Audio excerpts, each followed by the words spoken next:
YouTube? Yo, yo, yo, bam! What is up? What's up? We got AAP in the house, and hey, you guys!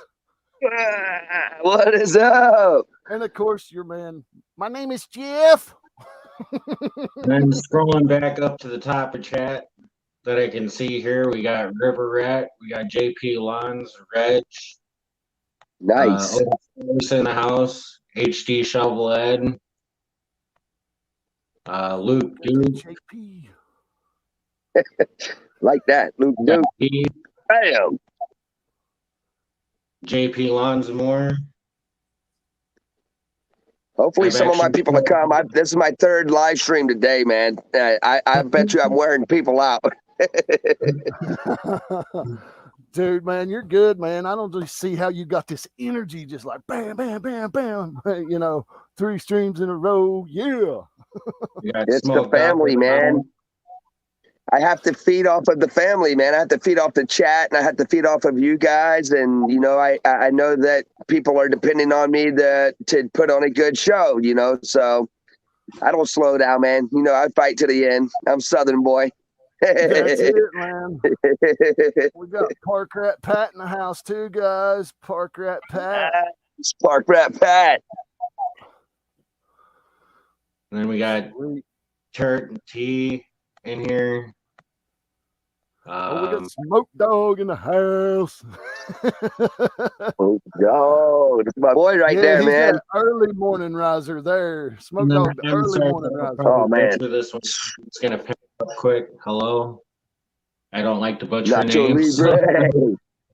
It's the easiest way I know how to do it. Nice. Nacho Libre. CK's an awesome dude, man. Awesome. But, one of my first things I got to say is thanks for letting me come over and jump on your channel whenever you go live, when you do your Let's Pollinate projects, and getting my name out there, because I've had like 25, 30 subs come from jumping over there. Yeah. And that's like extremely awesome.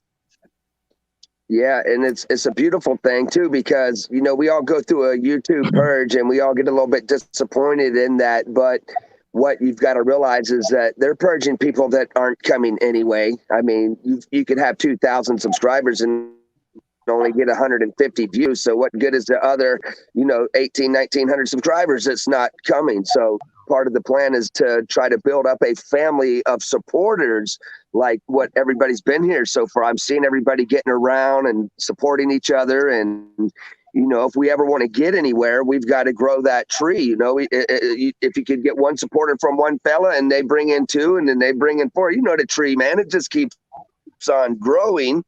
So the thing is to bring the families together, to bring the good people together, to be able to recognize good from evil. You know, there's a lot of things going on in the cannabis community and other things, and people are unsure, and there's bickering going on, but you know right from wrong. You know, if you go to somebody's channel and all they're doing is making this other person look bad, that's not a good person, man. A good person's a person that can run their show, not worry about anything, bring people's channels up, uplift spirits, use positive energy to defeat anything negative going on. And together, if we all put our positive energies together, we can build a family of just the most loyal supporters and trustable people out there. And so that's always been my goal, even though I took a break, you know, and what I'm doing right now is the same thing I was doing on the Ford Network. I'm uniting communities. I'm bringing channels together. I'm mixing and mingling communities, you know. And so it's really been working out well. And the people that we're finding are just most excellent, man. See, my brother's in the house tonight. Yeah. That's awesome. So, you know, I ramble on. You know, I like to get down to the point when you ask me a question. I like to be real about it, serious about it, man. And, we've been, when you're successful on YouTube, you're going to come across haters and people, and you're going to run across things that might discourage you. But I just want to tell everybody, just be yourself and let that positive energy keep doing what it's doing naturally. And in the end, you will shine, my friends. And that's kind of like what happened to me, man. I got attacked pretty bad after the 420 Grow network I had going on.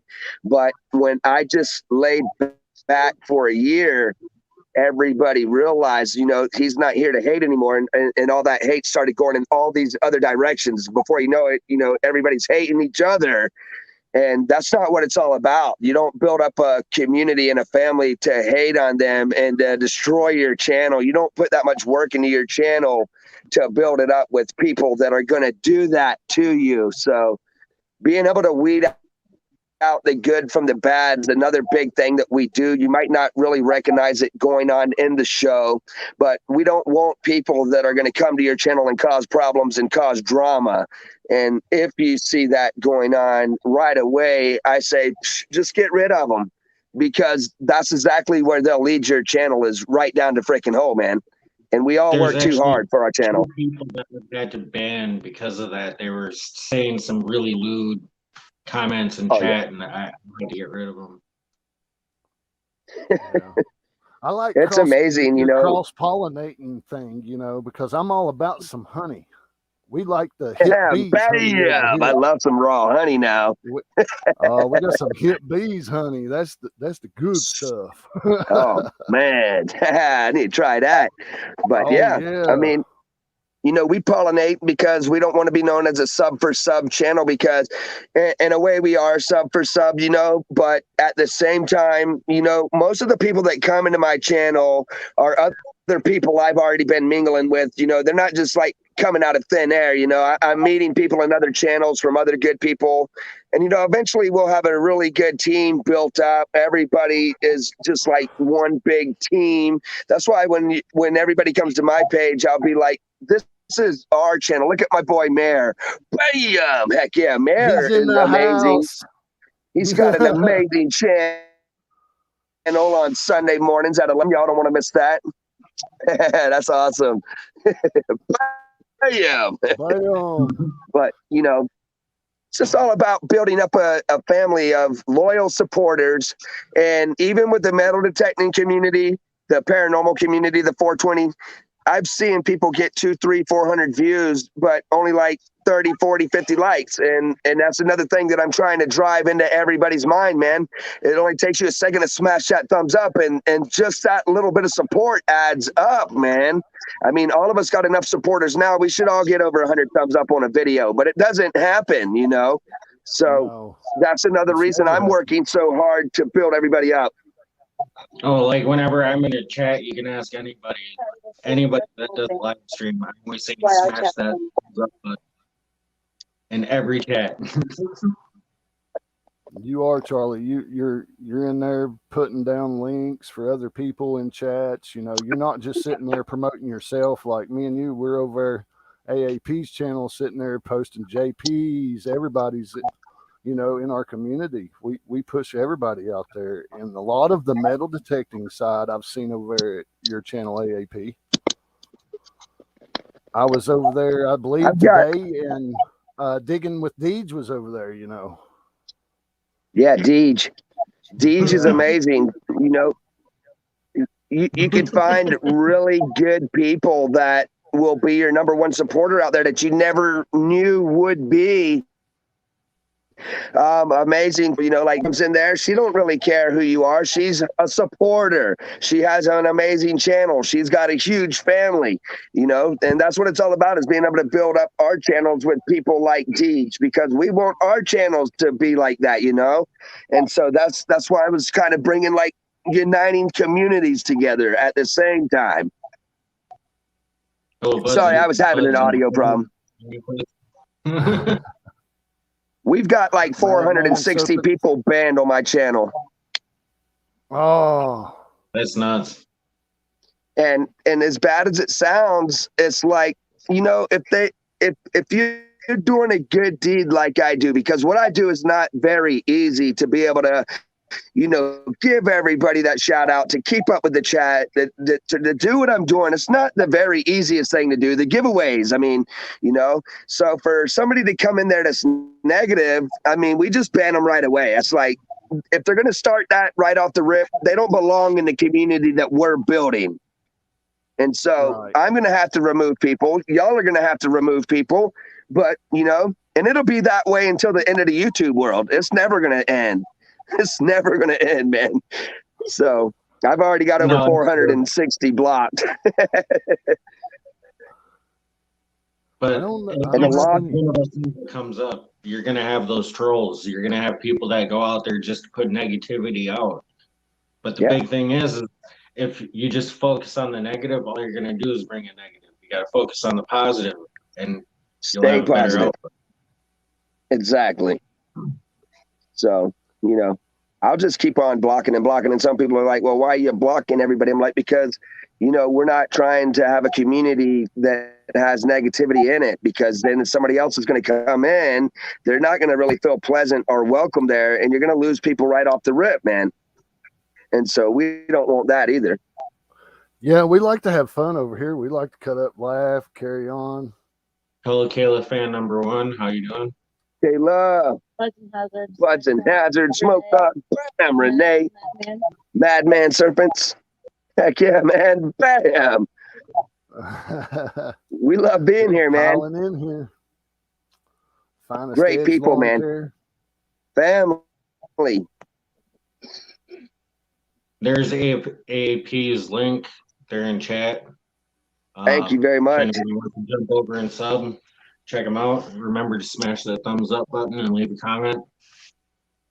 And we call it pollinate, People wonder what that is when they're coming in. It's the same thing. We're going to pollinate a channel and then cross-pollinate. It's the same as, subscribing to each other. But, the way I feel is if these people are wasting their time to come and support your channel by hitting a thumbs up and leaving that comment, the least you can do is do that back to them. I mean, and it only takes a few minutes. Like, we don't all have time to sit here and watch 3 hours of somebody's video, but just them coming in for a few minutes and bam, smashing the like, saying what's up, everybody, that's what's important, because then your channel got that view and you got their support, and we know that they were there, and it does make you feel good.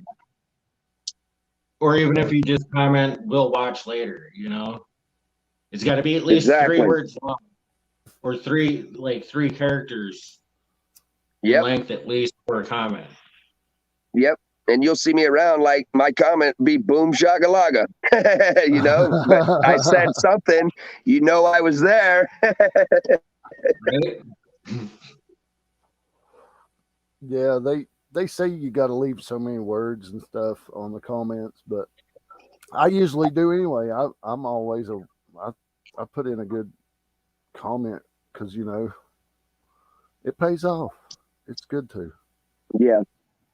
And it's tough. I mean, there's a lot of people out there dropping new stuff, and it gets tough. But, I've gotten now to where instead of just like leaving 2 or 3 words, I'll just go ahead and write like a whole little paragraph real quick. Yeah, it takes a couple of extra seconds, but literally that is all it takes. And just a few extra words can actually change the way the person feels when they read your comment, So, I mean, if you're not doing anything anyway, just ask them how they're doing.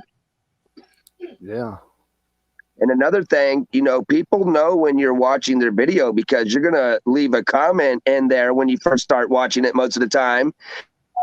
And then you'll reply to them and you won't get any responses. Then you'll know, well, yeah, they didn't stick around. But now if you out there and 10 minutes later into your video, they're like, yeah, look at this. And they're replying to your response already. Those are the people that are watching your whole video, man.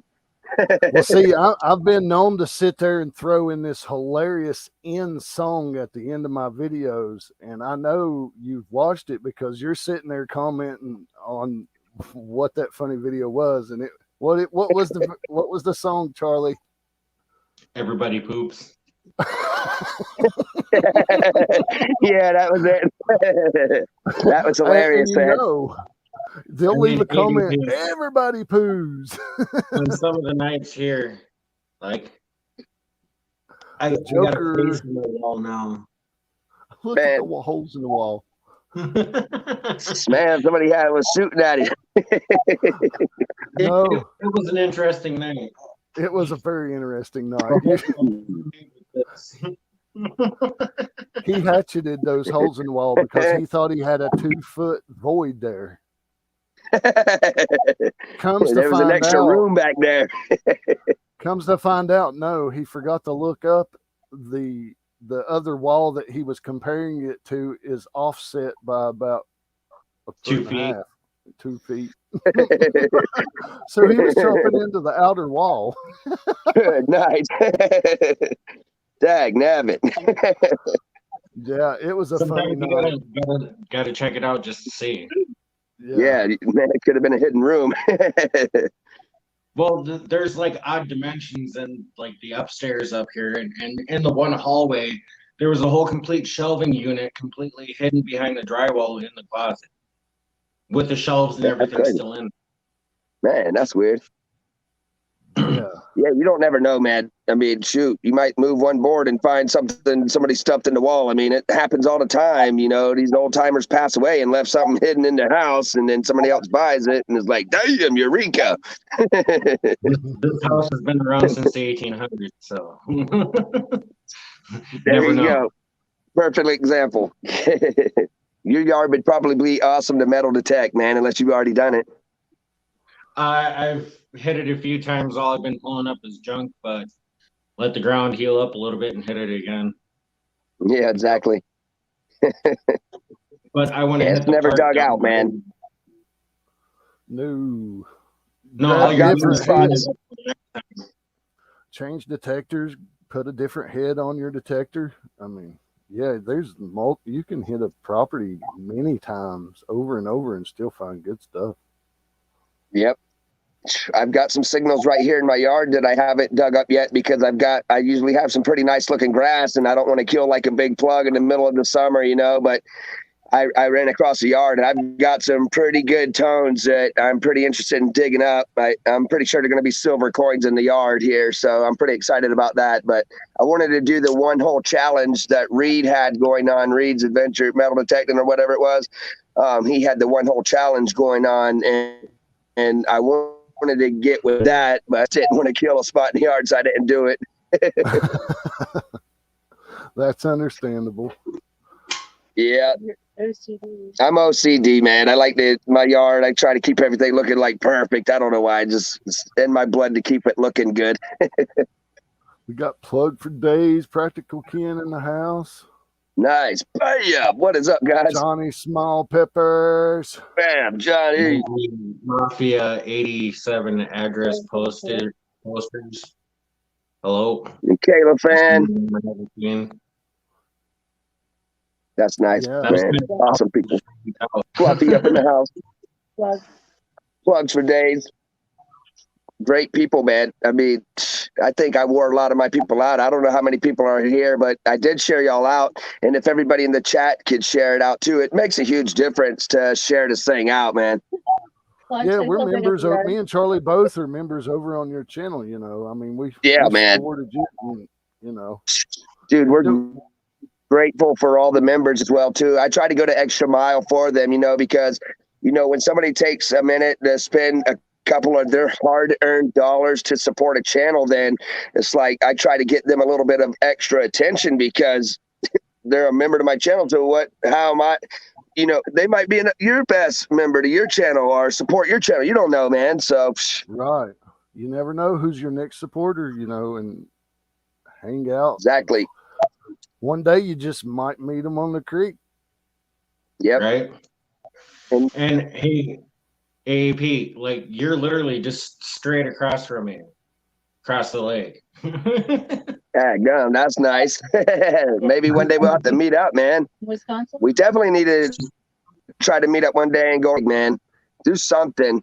I got a lot of family that wants to meet up and do something. So we need to have like this big reunion or something one day. I know that. Where are you at? Wisconsin or? I'm in Wisconsin. What state are you in? Wisconsin? Yeah. That's cool. That's not too bad. I mean, I've been all the way close to Wisconsin before, looking at some proper sell out that way.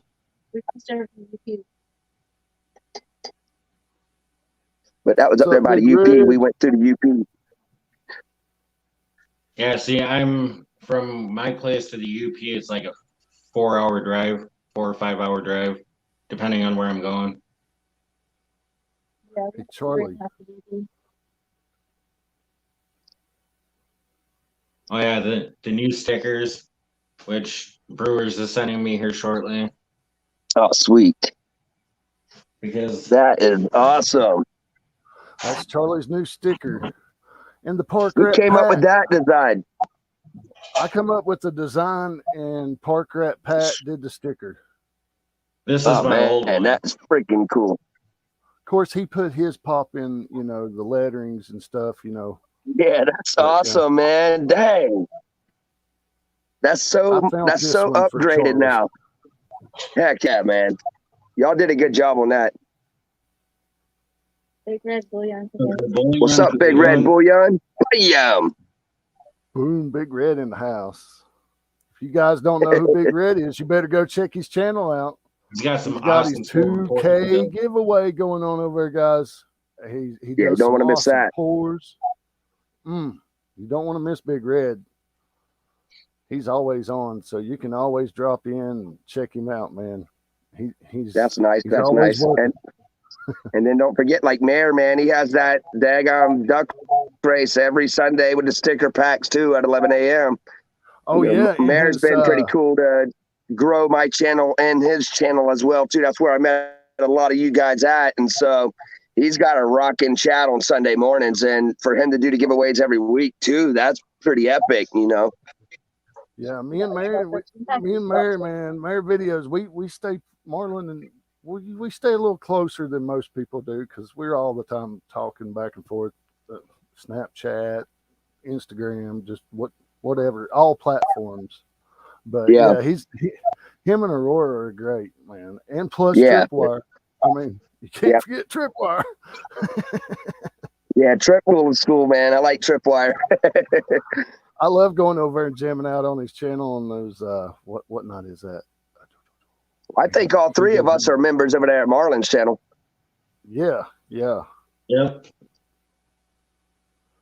Yeah, you got to. I mean, that's Marlon's awesome helped me. Marlon's the one that got me in touch with Park Rat Pat. He hooked me up. I needed something, and Marlon come through for me. Exactly. And Deej always has a rockin' chat, and a lot of people show up over there. And Flash in Your Pan. I don't know if y'all go to Flashes or not, but Flash in Your Pan, he has an amazing channel.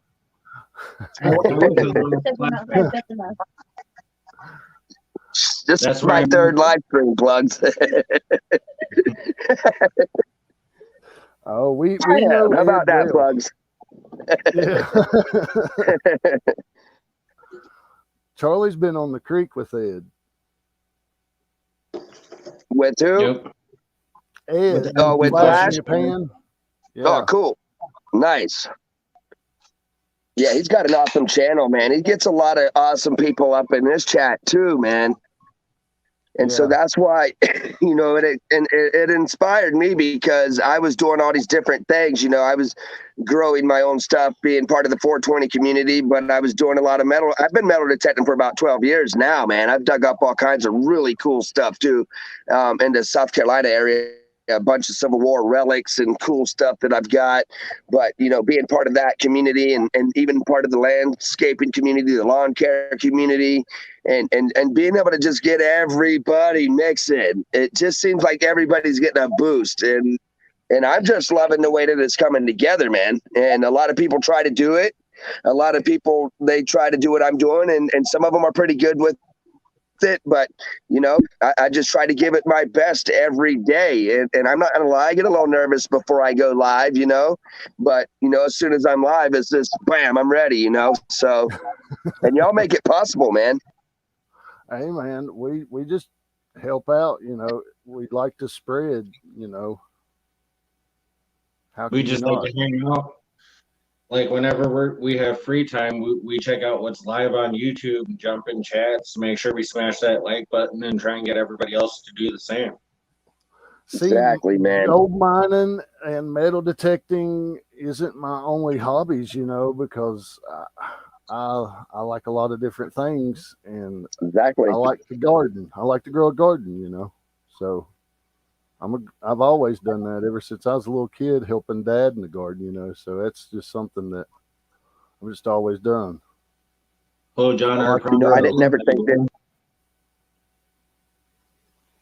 ever think that I would be real big into paranormal either, and have so many friends from that community. But after coming up with evidence, having experiences, doing the things that I've done, and now that I know what I know, I mean, these friends in that community support you like you wouldn't believe. I mean, there's some amazing people like what the Paranormal and Sander Pink, Michigander, man, a lot of people in that community that just come and show you such amazing support daily. And so it's like, why couldn't we be part of that community too, just because we're involved in another community? I mean, there's no point in being trapped in one spot. And that's the human thing, we don't want to be just stuck doing one thing, and we always want to be better. And so all we can do is keep driving, and like bringing the communities together to me is most important because of the people that are involved in them. They're so open and have such big hearts, and it's amazing to see it happening the way that you hope it would. Yes, you're right. You're exactly right. Yeah, just like with the treasure hunting community that we have, it's not just the gold prospecting and metal detecting. You got the magnet fishing, you got silver stacking, and then you also have like the metal smelters. That's all part of the treasure community. But besides that, we all break out into our own things. There's other stuff that we watch on YouTube, so we're also into those other communities and checking all that stuff out. And of course, while we're there, we'll tell people to check out our stuff. Exactly. Yeah. We pollinate. We pollinate. Pollination Nation. Pollination Nation's worldwide, man. One plant, one planet. Wonder who the heck's knocking on the door up there. Perfect.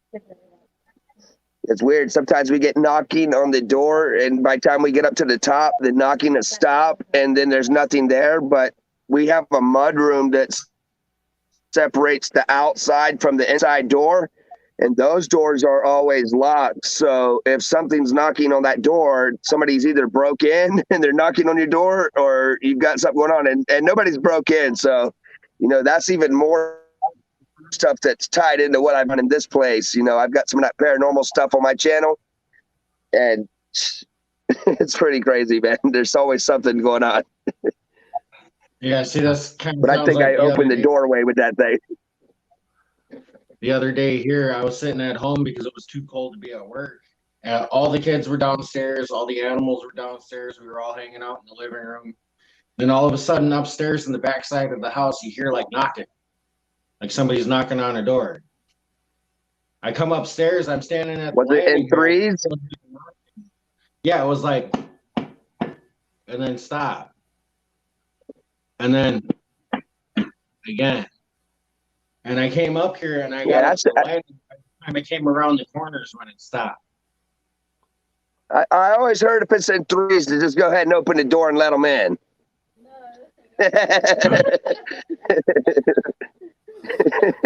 What if he knocks now, if it's twice? bam, bam, bam, bam, bam, bam, then you might not want to open the door.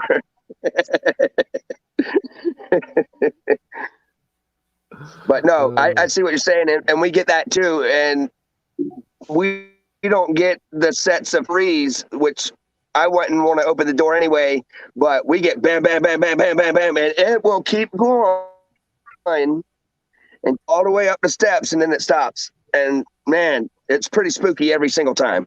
It's happened 3 times so far.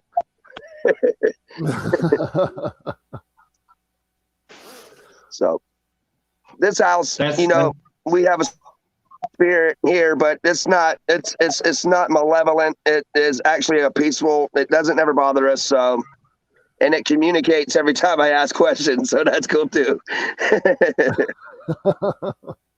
Yeah, the one here isn't quite like that.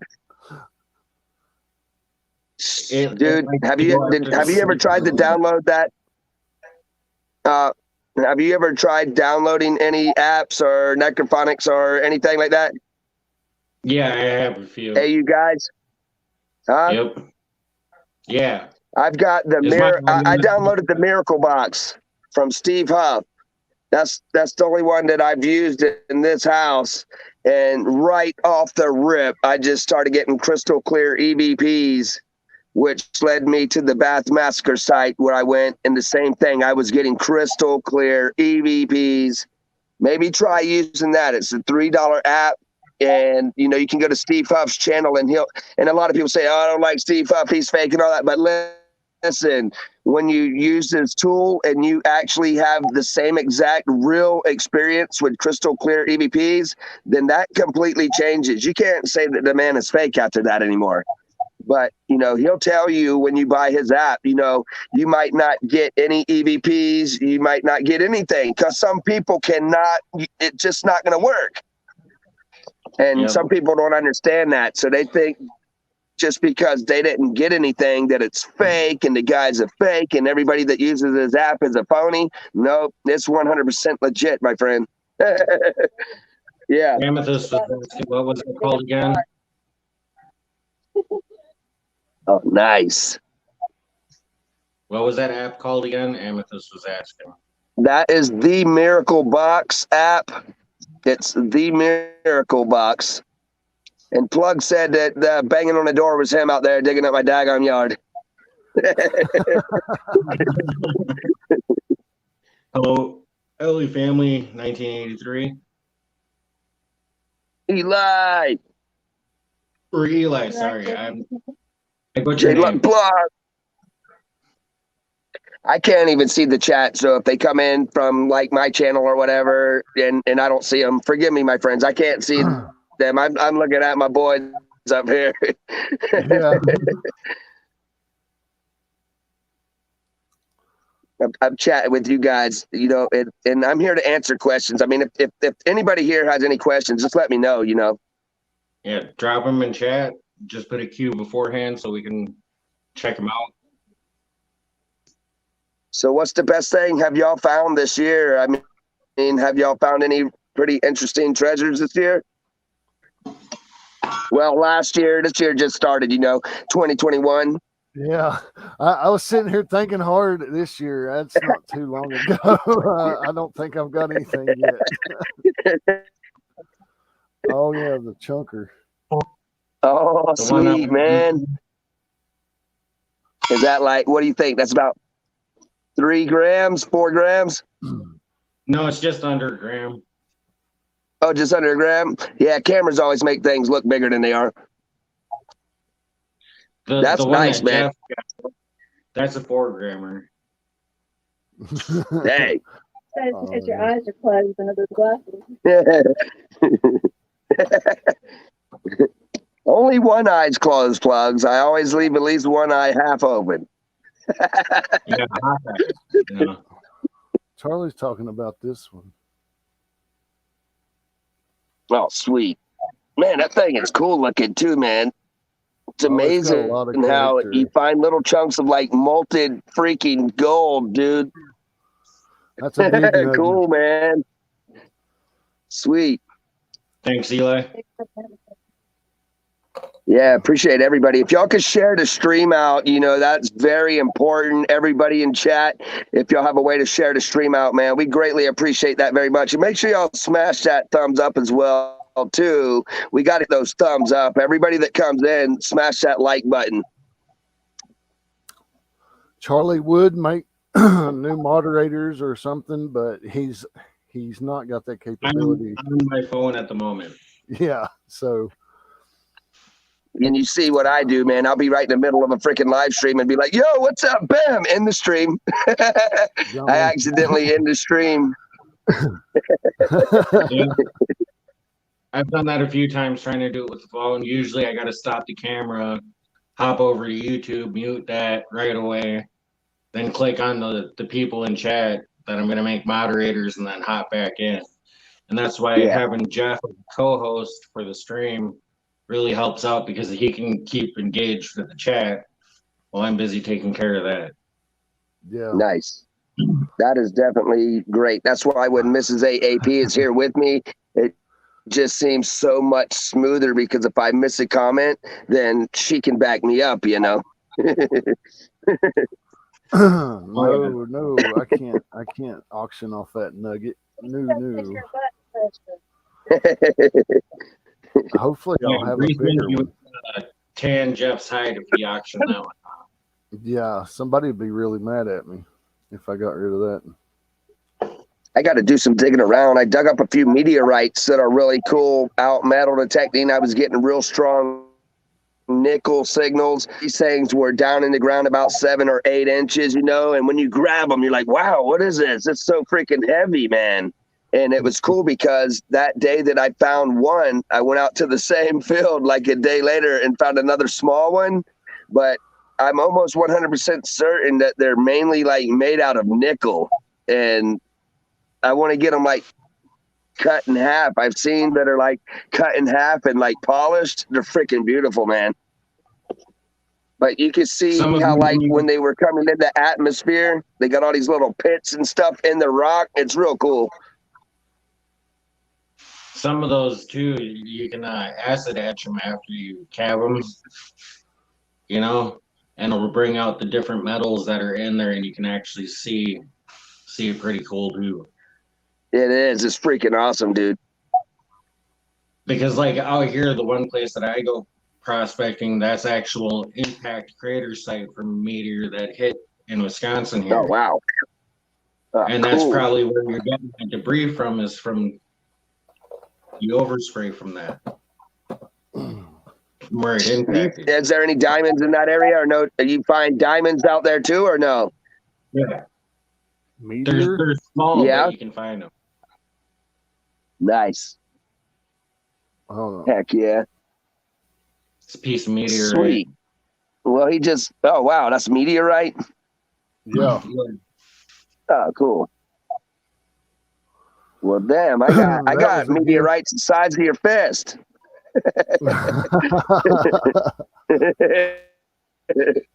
This one's from Argentina. I'll find them, man. I'll put them on here. Some of the meteorites can be worth a pretty penny, but I was looking around on, you know, eBay and Amazon, and a lot of them that look like the ones I had, they're only a few dollars, you know, even the bigger ones. But, you know, you really never know unless you get it cut or polished and tested, you know, exactly what you have there. Yeah. Sorry to interrupt real quick. Swamp Rat Nation, I need you to email me. My email's in my about me. Hold on, I'll put it up, Charlie. Somebody's asking about an EVP up in here. The thing that makes the Miracle Box special, go ahead and there's the email right there for you, my friends.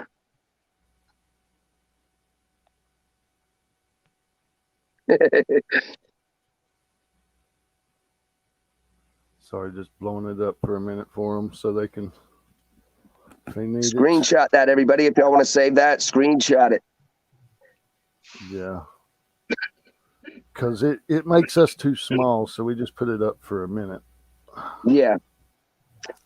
Somebody was asking about the EVPs and what is an EVP. You know, an EVP is what everybody calls the voice of a spirit. And, you know, sometimes you get EVPs that are iffy. It's a recording that we can't really hear with our ear, but, you know, something like these newer phones that we're using, some of the older recorders, things like that can pick up on things that we can't necessarily hear. So it's EVPs, and there's an actual scientific word for it. I can't think of it right. Electronic voice phenomenon. Yeah, electronic voice phenomenon, something like that. But anyway, you know, what separates the Miracle Box from all the other apps out there, to me, is that every one of these Spirit Box apps have a voice bank in them. They have a word bank where there's a number, like a few hundred words stored into the bank, and it's skipping randomly backwards. So when you ask questions, you get all this static and all this bouncing, and you get answers. But a lot of times you'll get answers that correlate with the question that you ask. The thing about the Miracle Box, it doesn't have any words in a bank. It has gibberish that plays in rewind, not one word. You can try to debunk it all you want. It's been done by scientists already. There's no debunking it. So when you take backwards gibberish and you can get forward sentences, direct answers, EVPs, direct answers to your questions, then at that point, that person knows that there's no questions asked. You're communicating with the spirit. There's just no other way it could happen. Just like when I was at the Bath Massacre and Willa Hall came forward and told me her name and said Willa Hall, there's no way that any app in the world could have done that. There's no, it just is not possible that Will in the thing and it knew that I was right there at the monument. It's just not possible. So when you're talking about EVPs and different apps out there, there's thousands of apps out there. There's the Necrophonics app that a lot of my good friends use, and they're very interesting. They get a lot of direct answers. They love it. They get a lot of communication. That's what matters to them is what they're hearing. But what matters to me is that when I ask these questions and I'm getting these questions, I know that there's not a word bank for one, and for two, it's crystal clear, hardly no other sound at all. So it's almost like we're borderline to the point where we actually have a phone where we can just talk straight to the other side. We're almost right there. This app is completely amazing. If you haven't seen my videos, the Miracle Box videos that I got, including the Bath Massacre video, I highly recommend you watching them things. Those are 100% real. If that does not change the way you feel, then you're going to have to experience it for yourself, and you're going to have to see a shadow figure for yourself. And I promise then it will change you once you do it, because what I've got there is 100% legit, and it will scare the shit out of a lot of people.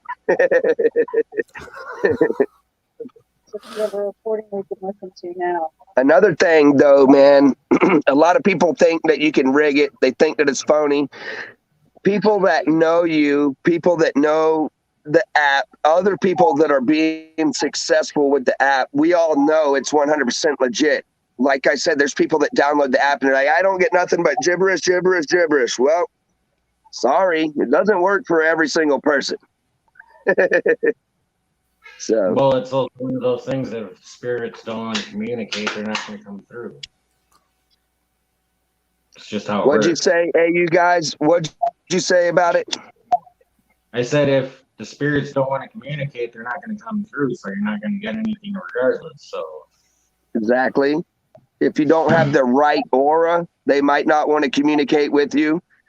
If your energy levels are not high and they're very dull and they don't really have much to feed off of, you might not get anything.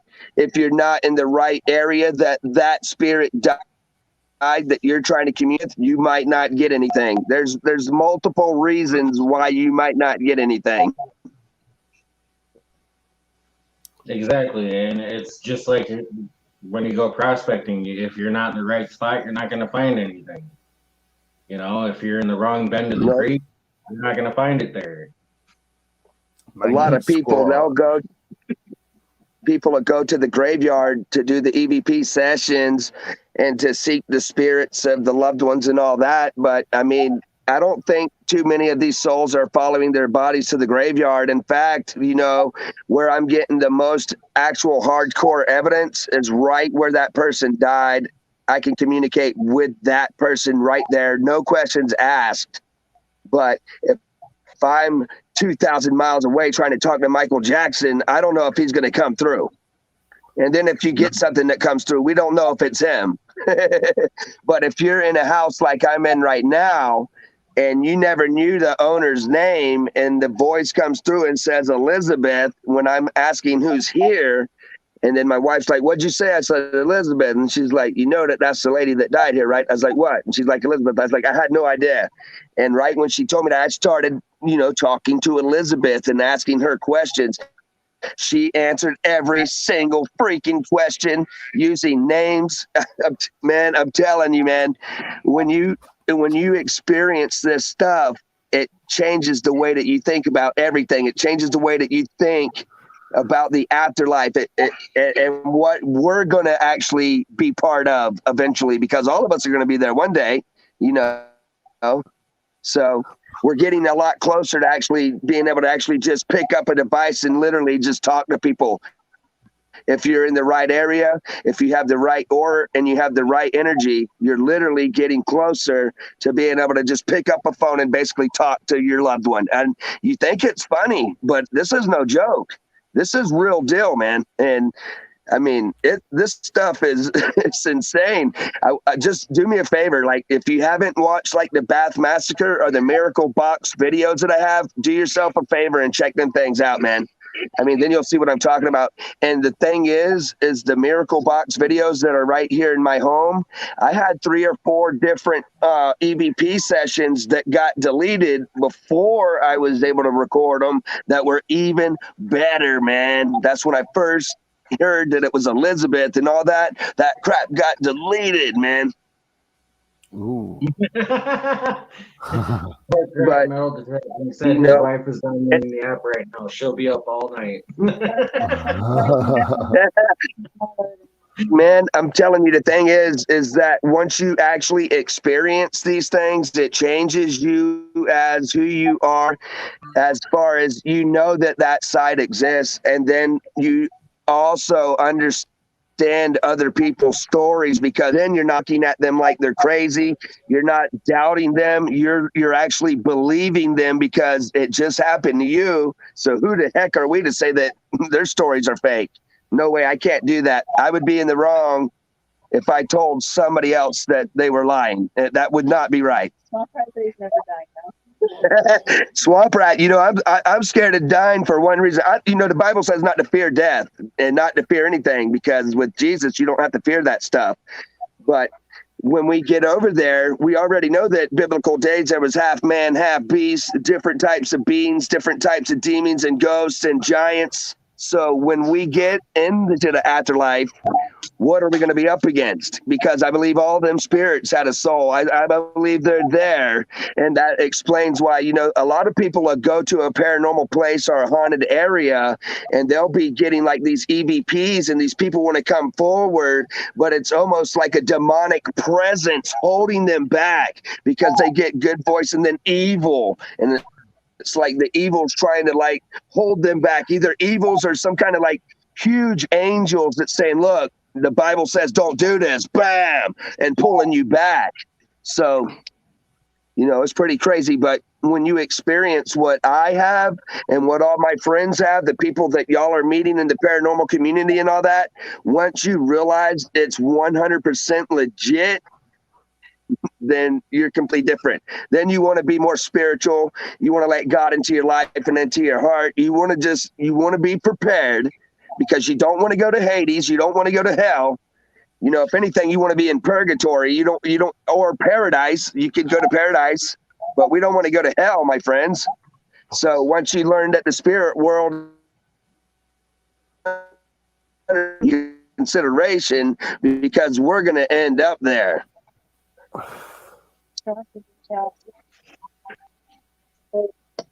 Albatross, bam! Albatross Free is an amazing sister of mine. She's freaking excellent. I can't see the chat. Mrs. AAP told me she was up in there, but yeah, she's amazing. We just wanted to know about what you thought about UFOs.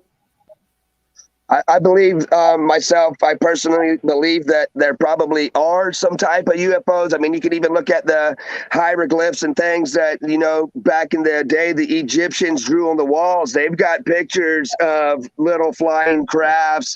They've got even pictures of helicopters that look exactly like some of the Blackhawks out there. It's amazing. So, but I believe because I'm a believer in the Bible and I'm a believer in Jesus Christ, that when God said that I say the same thing, y'all hear me around. When he said that he created the worlds in plural, that's more than one. And y'all see what he did in our world. Millions of different species on Earth. Millions. There's so many specimens of life on Earth. We don't even know them all, man. And look, so when he says that he created the worlds in plural, why would we think that he did put no life on any of the other worlds out there? That would be just asinine to think that God would not put any life. He never got into detail whether or not he put that life out there, but he made it clear that he created more than one world, and we're living in a world. So I'm pretty sure, man, that there's probably more life out there, and that there could be something building crafts that could be just as smart or smarter than mankind. And we already know God's smarter than us, so he could have definitely created another being smarter than us. We were created in his image, but that don't mean that we got his mind, because his mind he's got way more knowledge than we'll ever comprehend.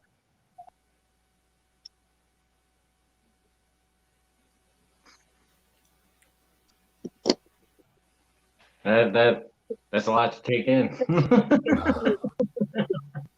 And I talk fast because I have a lot to say. It sounds like I ramble on, but there's so much that you can say about it, but there's so much evidence out there too. And the biggest part of evidence that's believable is the Bible, when it says God created the worlds in plural. So if he created one world with millions and billions of life forms, why would he create other worlds with zero life? That would not, I just cannot imagine that. No, I agree with that 100%. Because there's too much proof already out there scientifically, that there's other planets out there that can host life. It's just they're too far out for us to even be able to get there. We just don't have the technology to get to those planets and check them out. And by the time we send a probe there to check it and get back to us, it's going to be how many hundreds of years later. And when we were kids, we believed that there was 9 planets, man, or 10 planets, a little line of planets here. We grew up thinking that this was it. This was all the planets. As we got older, we got to the 2000s, bigger telescopes. Now we're realizing that there's hundreds of galaxies, thousands of galaxies, that it's endless, and that there's millions and millions of different planets. So we would be really selfish as a life form ourselves to believe that there's no other life on these other worlds. It's a small-minded view, is the way that I see it. Because, like you said, who's to say there isn't other life out there? It's just them There's looking at be. us through their telescopes. The only thing that they're seeing is dinosaurs walking around on our planet. You know what I mean? It's the same thing like us looking out into the stars. We're seeing stars that have died eons and eons ago, but we're still seeing their light. Look at Mount Everest. They can go to the top of Mount Everest, one of the highest mountains in the world, and find sea life fossils up there. So that tells you the Great Flood happens. That explains why all life forms and dinosaurs, these things went pretty much extinct, man. I mean, you're finding sea life on top of Mount Everest. That means that the oceans rose above that mountain, just as the Bible described. The evidence is there. You can put your hand on it. When you have hardcore evidence that you can touch, that changes everything. Because everything you learn in school about evolution is a man's assumption. There's no actual hardcore evidence that you can touch. There's, they got the tree ring theory, that a tree grows one ring a year, but that's already been debunked too, because some trees don't even grow a whole ring every year. So there's so many things that have been debunked that they tried to deceive man with. They wanted us to be deceived with their school teachings and to get us away and get us to believe in evolution, but they don't have anything you can touch. But when you can climb up to the top of Mount Everest and you're finding sea life up there, how did it get there and fossilized into those mountains? Only one way. The water had be higher than the mountain. And then, you know, the Bible says that the Noah's Ark landed in the Ariat Mountains. Well, guess what? Scientists are finding a whole thing that rolled halfway down the mountain, and it's got multiple levels, and it's built with dovetail joints and has all this old, I mean, dude, when you look at this thing and how Noah actually built the ark, and the guy wasn't even a carpenter, oh my gosh, man. It's absolutely amazing. And so that's proof, and that's evidence that you can put your hand on that proves that the word of God are 100% true. So I go with the facts. I go with the evidence that you can touch. I see what happened. The Bible told us what happened. I can look back and say, yeah, those events. Did you know now where the Red Sea parted and all the Romans were chasing the Jews or whatever that was? The Red Sea opened up. Everybody made it to safety. The sea closed in on all those people. Now scientists are finding a trail of all those Roman soldiers all the way across the sea. Man, what else do you need to know? What else do I got to tell you to convince? Because when there's the Bible telling you what happened and scientists are backing it up with proof that you can touch, I mean, that should debunk the whole evolution theory right there. And you should realize at that point that man wants you to be deceived in life, but God wants you to understand he put the words here. And if you wake up and you pay attention, then it's going to be right in your face. And so that's what we're finding out. What's up, Mama? Dad worked on the Voyage spacecraft, and they sent those out with the Voyage good and find it. Yep. Voyage spacecraft. Yep. Yep. Yeah, they've got some huge telescopes, and we're shooting one of the biggest telescopes ever made. I think they already launched that sucker. So we're already picking up on a swirly light signal coming in from another freaking galaxy, man. They said that it's like it comes and it goes, and it comes and it goes, which is very unnormal for any regular, like, radioactive, just space wave frequency. This is an identical swirling light with the radio wave in it that we're picking up on now. We could be very, very, very close to connecting and actually communicating with somebody light years of freaking way, man.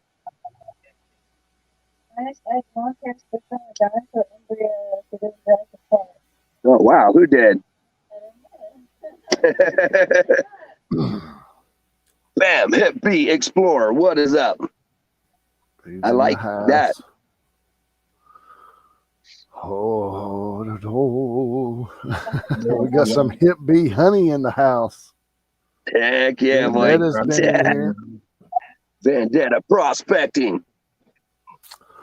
Vendetta, he's been in the house back here chatting away. Finest Edge Lawn Care. Susan Big. Swamp Rat. Good to see everybody up in here. Park Rat. Yeah, I think they found a dinosaur embryo in China or something. They're going to try to recreate the dinosaur now. We got a Swamp Rat and a Park Rat up in here. I'm just saying some things died for a reason. And I wouldn't bring it back if it's already gone. Yeah, you know, it went extinct for a reason, man. But, you know, it could have been the Great Flood. And that's probably what ultimately did it, with the Great Flood. They want to tell you that a meteor did it, but whatever did it, you know, killed everything, and it's right where it stood. That's why they found, like, families of dinosaurs together and huddled up. You know, all this stuff knew it was dying, and they all huddled together and died together, you know. So it wasn't, I think a lot of things drowned. I don't know, you know, ultimately we don't know if it was a meteorite or the flood that extinct them things, but some of these species, like, what did they say? The woolly mammoth, don't we have a few of them around now? The pink flamingo, they were about to go extinct. I don't know if we got the woolly yet or not. I know they was working on that thing, but like the pink flamingo was on the way out. Now, bam, they got that thing like freaking rocking.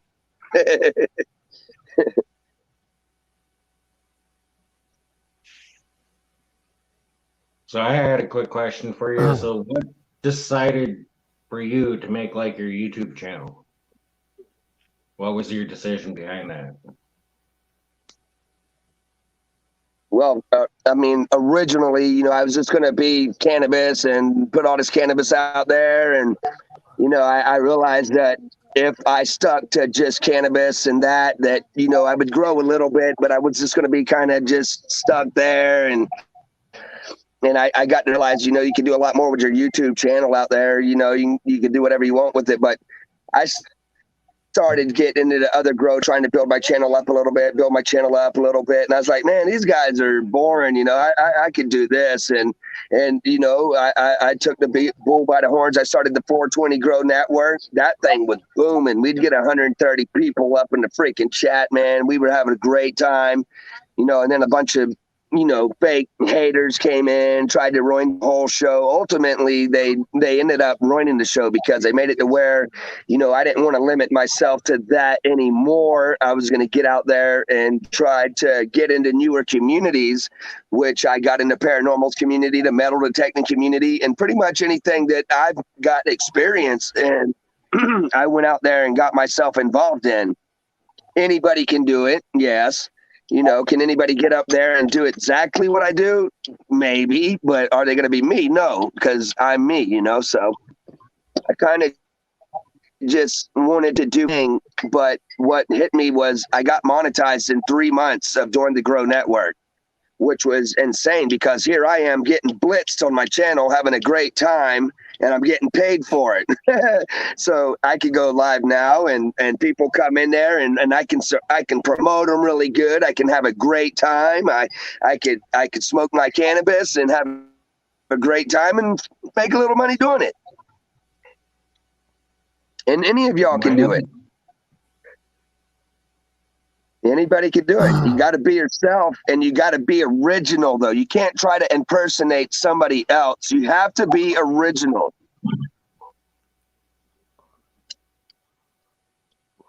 Sure, there's many people growing channels, but you got to be your original. You can't try to copy somebody else because then you're going to be a fake. Well, with us doing the whole interviews and hanging out and stuff like that, it's more or less just for me because out here it's just too cold to get in the creeks. I ain't flower gold lizards. I ain't going out in the creek when it's this cold. I'll do my coastal prospecting. But during the winter months, I'm doing live streams. During the week, of course, I'll still do the live streams and stuff. But weekends, I'll be out prospecting. I'll still make it to JP's bar. Gotta have JP's bar. Yeah, you got to keep your channel active, man. I made a mistake and ended up going dormant for almost a year. It was just grace of God. I was able to get everybody back in there at like the nick of time, man. Really, man. And everybody's sharing it out, man. I'm laughing at Plugs for Days comment. When I'm not laughing at you, brother. I'm over here involved in chat trying to communicate with you. Oh man, no. Plugs is freaking hilarious, dude. Plugs is everywhere I go. Like he's such an awesome supporter, man.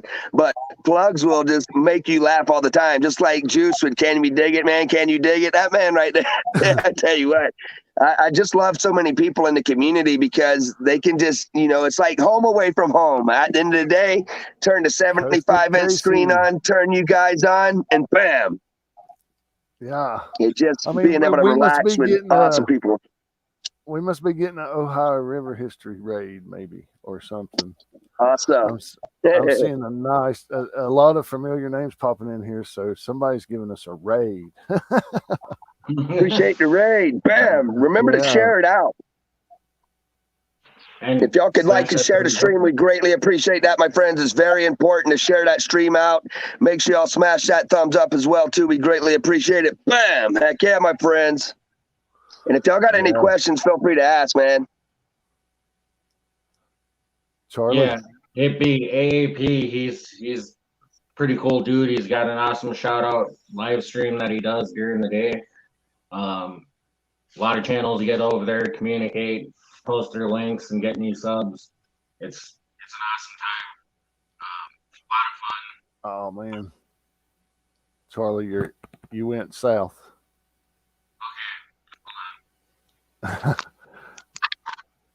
Yeah, my phone's been doing that on and off, so I thought that was just normal. No, it's his phone. When it hits that point, we got to go to headphones. That way it bypasses it. Mine, man, if I stream for 2 hours, it makes me, sometimes it'll stop my whole chat, and my chat don't even keep streaming. I think this is going to give us we're good.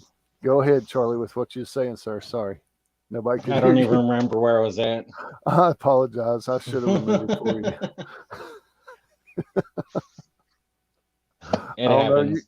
It went totally dead this time. It was like you were way back in the box again. Like somebody trapped you in a box. You sound like a box underwater.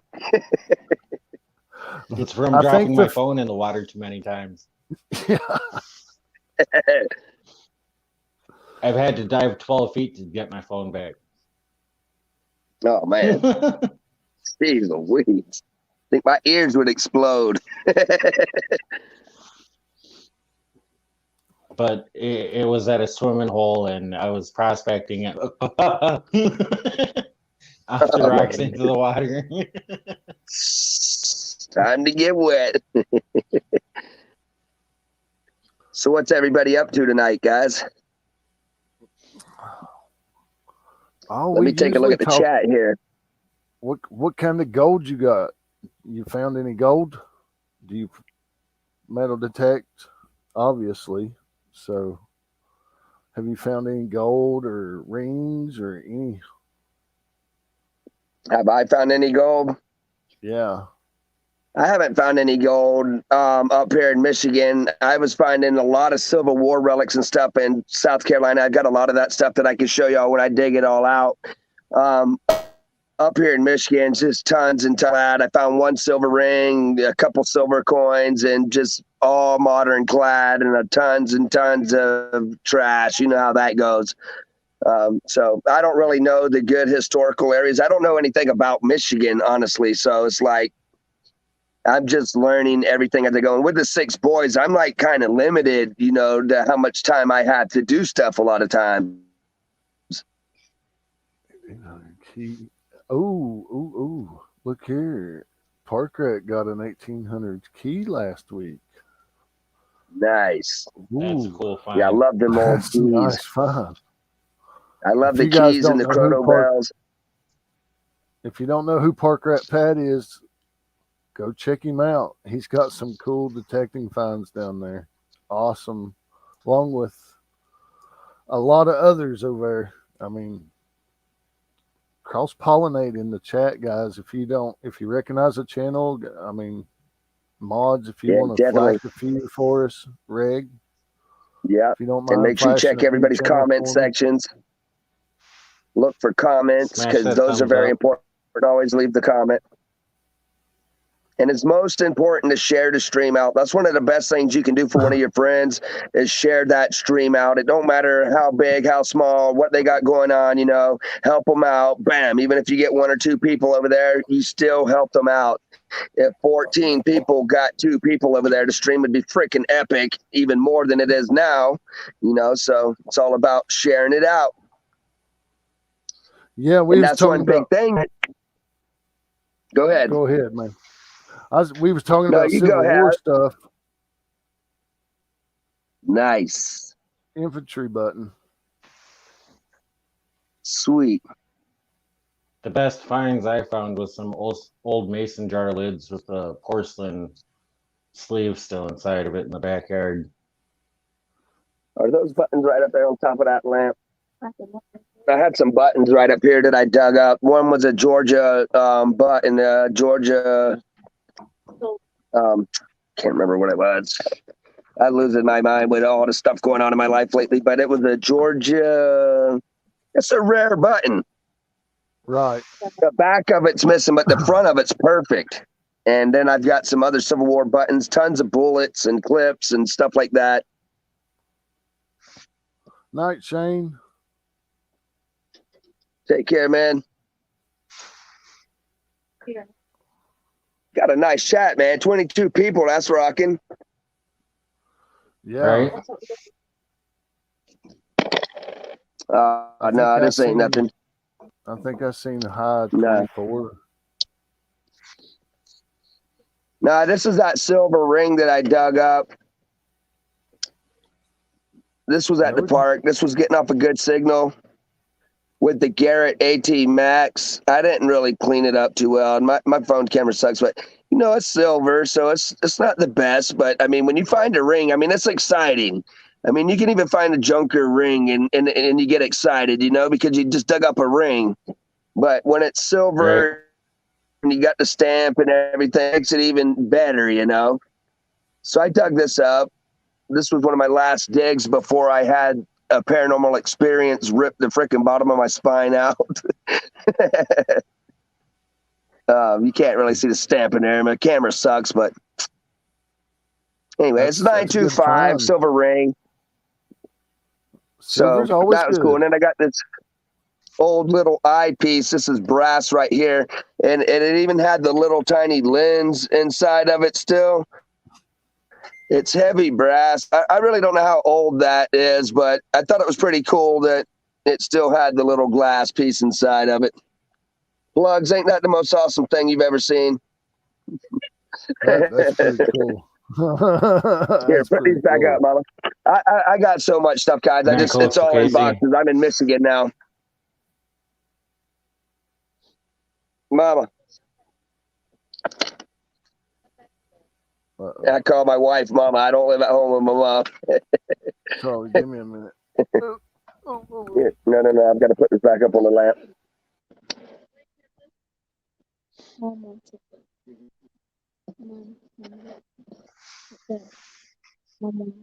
So, do you have any other hobbies besides the growing and the metal detecting? Oh, we'll see if we can get him back.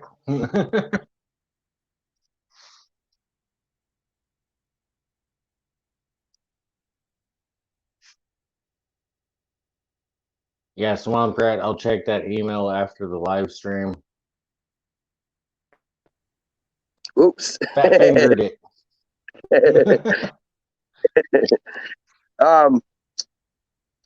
You know, I like exploring too. I like going through the old buildings and things like that. Michigan, because you know, coming up here not knowing anything about the state has kind of made it a little awkward to just get out. Like in South Carolina, I just park the car and get out and start going through the woods, man. But like up here in Michigan, I don't want to be out on somebody's property and they're like, "Hey, what are you doing?" You know, so it's a little different. So I haven't got to do much here other than metal detect some, and I found tons of clad and stuff. So that was well worth my time. But, you know, Michigan Gems is right here in Lansing as well. So she's been out there even magnet fishing in the ice and everything like that. And so that's pretty interesting. We want to plan a little trip to go out with Mrs. AAP and everybody and throw some ropes and see what we can get, man. I mean, I've never done that around here. See, everybody thinks it's about the fines and stuff that you get. Well, magnet fishing, to me, it's not about that if you go magnet fishing. It's about cleaning up the waterways and getting the garbage and everything out of the creeks. Everybody is all focused on what they're finding. Are all focused on what they're finding and trying to get a handgun and all this other stuff. That's just a bonus. Yep. The big thing about magnet fishing is cleaning up the waterways. Exactly. I mean, the worst thing you want to do is, you know, if you were in that water, get all sliced up on something. So, you know, being able to keep it clean for future generations and keeping your trash and throwing it away, that's definitely a must. I mean, when you pull something out, get it out of there and keep it out, you know, because we want to keep it clean for future generations, you know. I know magnet fishers that have pulled tons, and I'm talking tons of just scrap steel and garbage out of the waterways already. Oh yeah, and man. Just that undertaking is huge. Oh man. Yeah, and some things that they pull out with all the greases and different things in them, I mean, it's actually cleaning the environment. I mean, there's people pulling out mopeds with gasoline in them and different things with batteries, and you know, everything that you can remove out of that water is definitely going to be a plus for not creatures that live in there, but for like future generations and our kids and people to go and have a good time without getting all busted up. Yep, and then with also those oils and stuff, and some of that stuff that they toss in there, that can destroy the environment, the wildlife that's in the waterway there. I mean, it can do all sorts of damage. I mean, every now and then on the side of like a river, you'll find like a dead rabbit or something, or you're just like, man, how'd that thing die there? I mean, so, you know, for all we know, is drinking water where something got thrown in there that shouldn't even be in there, you know? So definitely it's fun, it's adventurous, and it's doing something good as well. So I've got 3 pluses right there. 4th plus is that, you know, that bonus item that you might end up getting.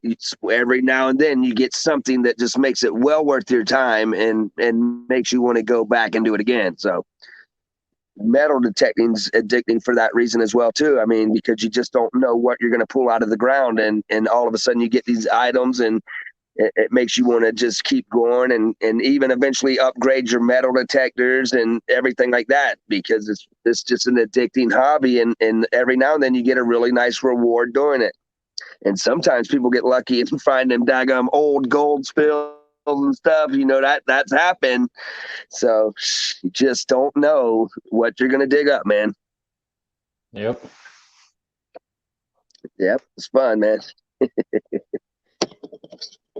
It's definitely one of the things that I want to start getting more into and focusing on is metal detecting, but like all I got is a coin hunter. It's nothing special. It's a real cheap little metal detector. Yeah. I had one of them little bounty hunter things, and you know, I was finding stuff with it, man. So honestly, you know, when I first started with the bounty hunter, I seemed like, shoot, I was almost finding just as much stuff, really, man.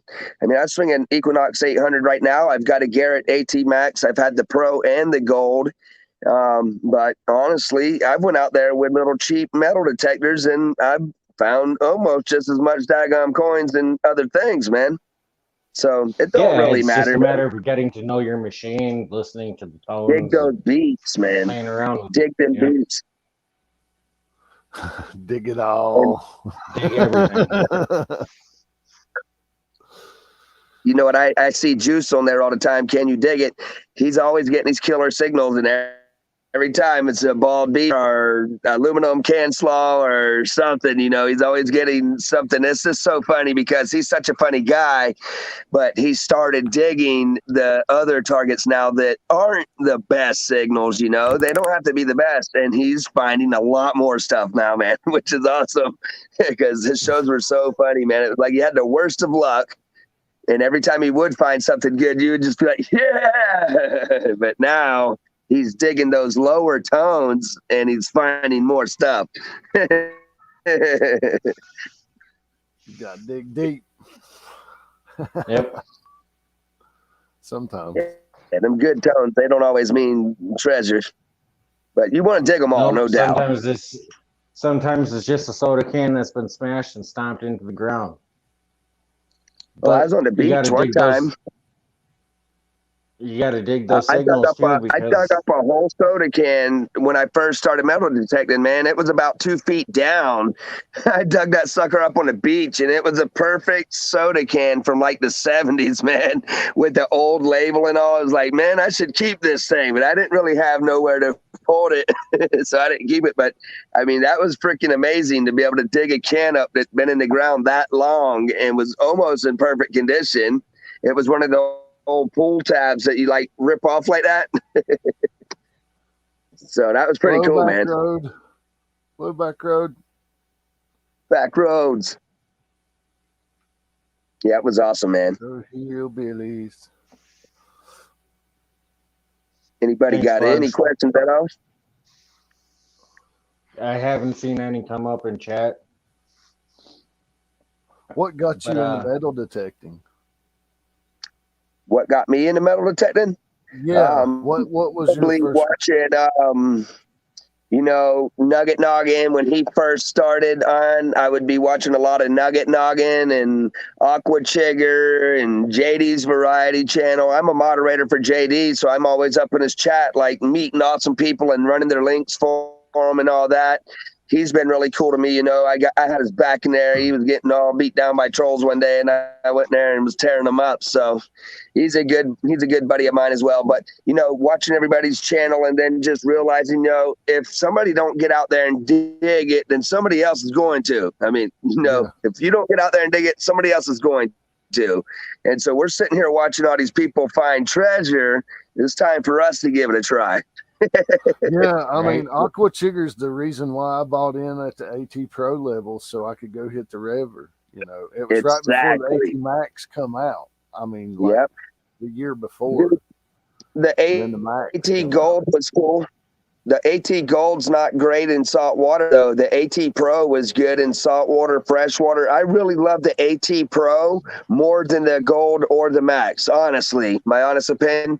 Other people might have other opinions. I got an AT Max right here. I've got an Equinox 800 right here, but I miss my AT Pro. I was finding more treasure with that than anything. That's the one I was looking at was the AT Pro.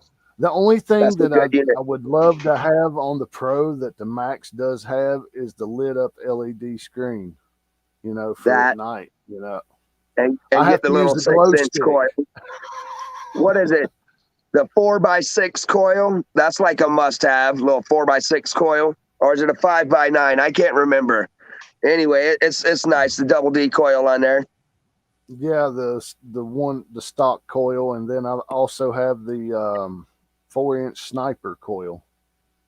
Yep. Yeah, like the one that you got, Jeff. That one's nice for getting into crevices and stuff.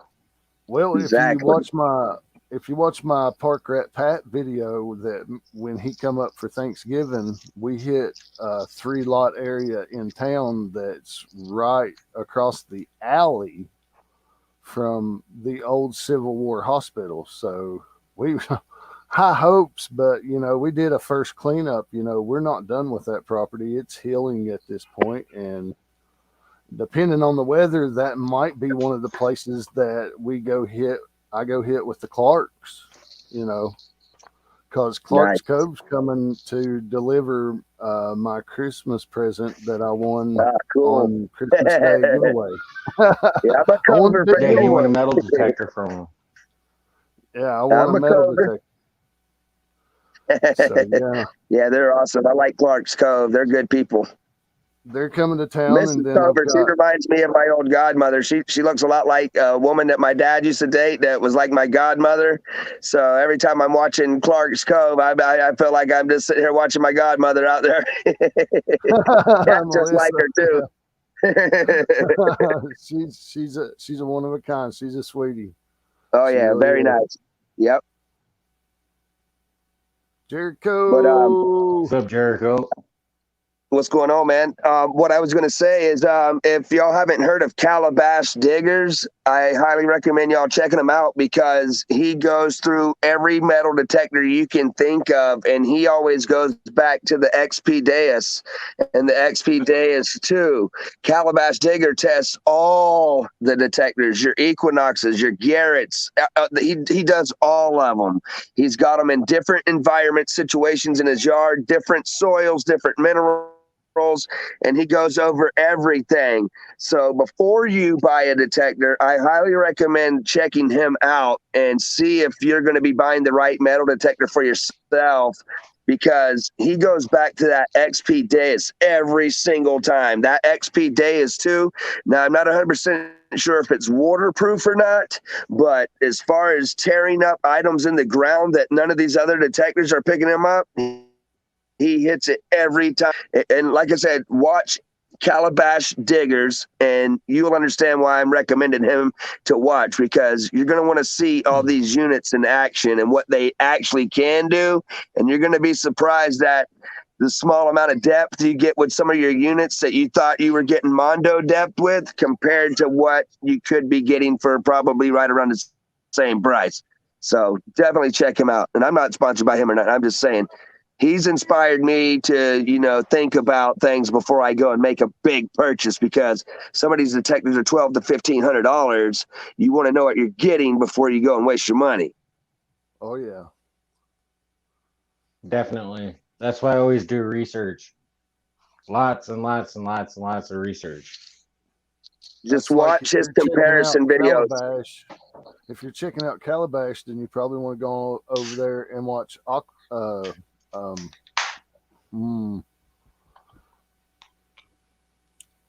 Brain fart. yeah. Big one. I can see his face and I just can't. Mm-hmm. Trying It to happens. Virginia It'll Beach. come to you after the stream's over. Yeah, no, I got. Yeah, I hate that. That happens to me every day, man. Even Aqua Chiggers hung out with him out there at Virginia Beach. No, we're not talking noggin. No, he's an older feller. Oh, crud. Not Hoover boys. No. Okay. This sucks. I can see plain as day. Oh. Go ahead, guys. Y'all carry on. Don't worry about me. Okay? Not quarter order, nobody like that. I'm trying to think, man, because he talks about, I know who you're talking about because Aqua Chigger talks about him all the time, and I can't think of it either, honestly, dude. I hate that. Shit, Mark, let me get started, bro. Giveaways and everything, man. That sucks. I'm just drawing a blank. I can see him sitting there running the Noxes on the beach. Oh, man, so many people metal detecting now, too. Gigmaster, yeah, thank you, plugs. Gigmaster, yeah, I love Gigmaster, man. He's cool. Yep. I was sitting there straining my brain. I could see him sitting there detecting on the beach. Yeah. Yeah. He's been around a long time, too. And yeah. He started making those glass bottle molds. Melting them bottles. Have y'all seen him melting those bottles down? I like his new pours into the ice cube. Instead of making the ant hills, he pours it into those ice baths. Oh yeah. Oh wow. Much easier cleanup. I really like that. Not just that, they got some interesting patterns that come out when you pour into that ice. Yeah, that's weird. That is weird. You know that some people in the paranormal community, they'll take the water bowls and they'll have like a light shining down and they'll stir the water up and get the water moving and they'll keep it moving and then they'll start taking pictures. They start getting these faces that actually can pop up in the water in these areas. It's pretty cool when you look at the image. It's like, whoa, holy crap. But, you know, wouldn't that be weird if they could like drop that melted metal down in there and just capture that freaking image? I mean, I know that's far-fetched, but still. That would be cool. That would be freaking awesome, dude.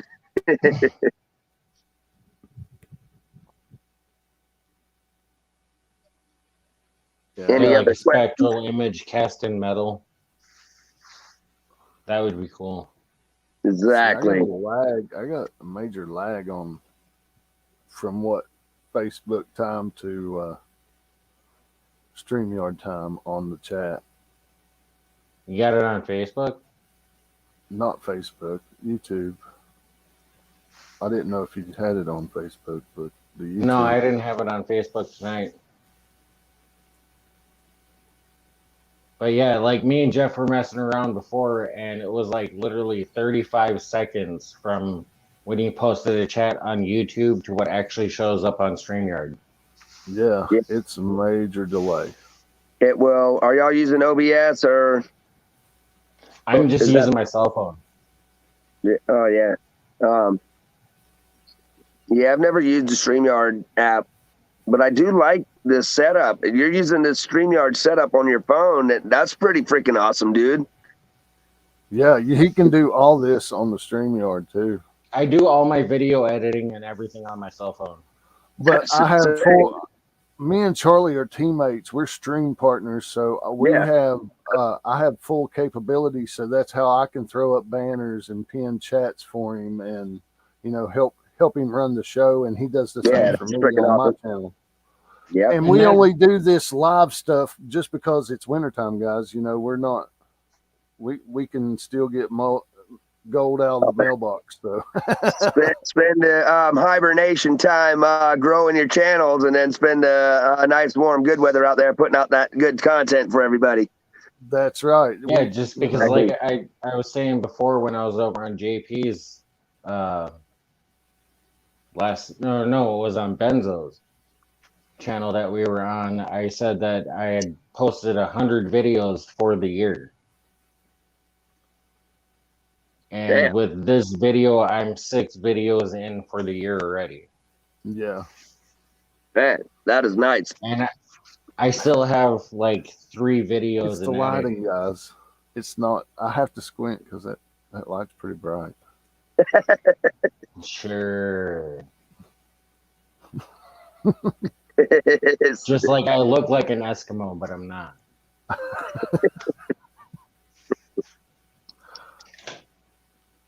See, if I lay back, they look like they're closed, but they're not. Jeff's got that. That's why Plugs always get on to me. Plugs is like, you don't see what you're doing because your eyes are closed.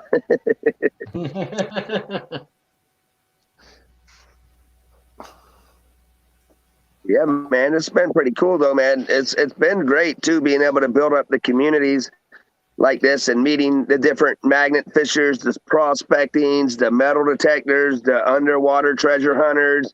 And JD used to do a lot of the diving and all that. And Aqua Trigger, he does like the river hunts and all that. So it really just wants to make you just get out there and do it.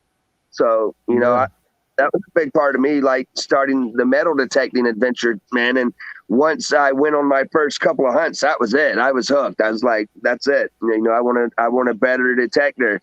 And then I got another detector and another detector. But what you end up learning is that really the detector is not what makes you the best out there. It's, are you going to get the signal that you're getting? Well, also, those guys not only teach you how to run the equipment, they sit there and teach you how to do your research. And research is the crucial part for metal detecting. Exactly. Because you're not going to find nothing if nothing was going on there, usually. Nothing but clad and somebody had to be there. Jericho's comments here. Yeah. That's why South Carolina was so interesting, man, is because they had all the civil wars and all the things going on. There's just stuff everywhere, man. I mean, pretty much anywhere that there's woods and all, you can go through and just start digging stuff up. It's all over the place. So I have a much harder time here in Michigan so far, as far as like being able to go metal detecting and know that I'm in an area that I'll find anything, which makes the river hunt maybe a little bit more epic for me. I might be able to get some good goggles this springtime and some snorkel and pull an aqua chigger, man. Yeah, well, see, I want to get over by you and check out some of the creeks and stuff to see if there's any gold there. Well, see, down here where I'm at, I'm in Virginia, so I'm sitting here right in a lot of battles were fought right here around me. So, oh, definitely. They were constantly traveling through. So they came right through Virginia. Oh, yeah. Yeah. Oh, yeah, all the way down the coast, too, man. It's full of stuff, man. And the next big town up on the river that's just right below my house here, they fought 2 wars up there because it was the salt capital of Virginia at the time. It was Saltville, Virginia. And they had all the salt, and that they were fighting over that, trying to, So, yeah. They fighting over salt. Shooting across the river. So there's if you can get how many packets could they fill up if we just drop one big bomb over there? Hey, Jeff, take over for a second. I gotta run and go get some smokes. Yeah, man. Mark, we got any Coke over there? Or water? There's water over there. Go for the monster. I mean, there's so many interesting conversations as well too, and you know, doing that river hunting is also a pretty cool way to like scope out some different landscapes, like right in that area. You know, see if there's anywhere you could get up in there that could have had some old history. You know, but like you never know if you're popping up on somebody's land. I mean, so you got to be careful, and you've got to know where you're at, and you've got to have the permissions you need and all that. You know, so it could be sketchy. I was digging up some pretty sketchy places in South Carolina, but you know, I was finding stuff, and it's like, what's the point of just allowing it to stay in the ground until it's completely disintegrated if you could pull out some history and save some relics, you know? So I was on some pretty sacred grounds a couple times and found some buckles and bullets and different things, and so you really never know, like, if one of those bullets could have hit somebody, man. Yeah, what's up, mama? Yeah, I'm digging up body tags. I found 2 toe tags. The last 2 times I went digging in South Carolina, both dang times I dug up one of those toe tags that are made with that weird alloy metal that just stays super, super shiny. And it has like their name and like an ID number on it. I just leave them things out there, man. I'm not bringing in the toe tags. But both the last 2 times I went out there, I dug up toe tags, and I was just like, man, what in the world? Hey, I mean, you never know what you're going to find. I mean, that's the greatest part of it. It's always a surprise and a reveal when you do get to see it. I mean, it's an adventure, man. Absolutely. It's a treasure hunt every time. I mean, you're treasure hunter. You're out there hunting, and you do have potential to dig up something that could be worth thousands of dollars, man. Yes, you do. But you're only a good hole away.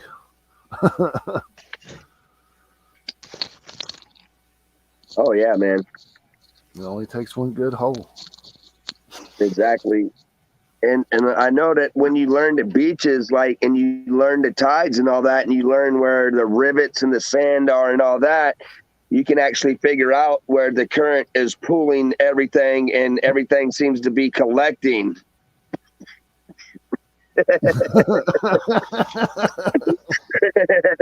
I'm back.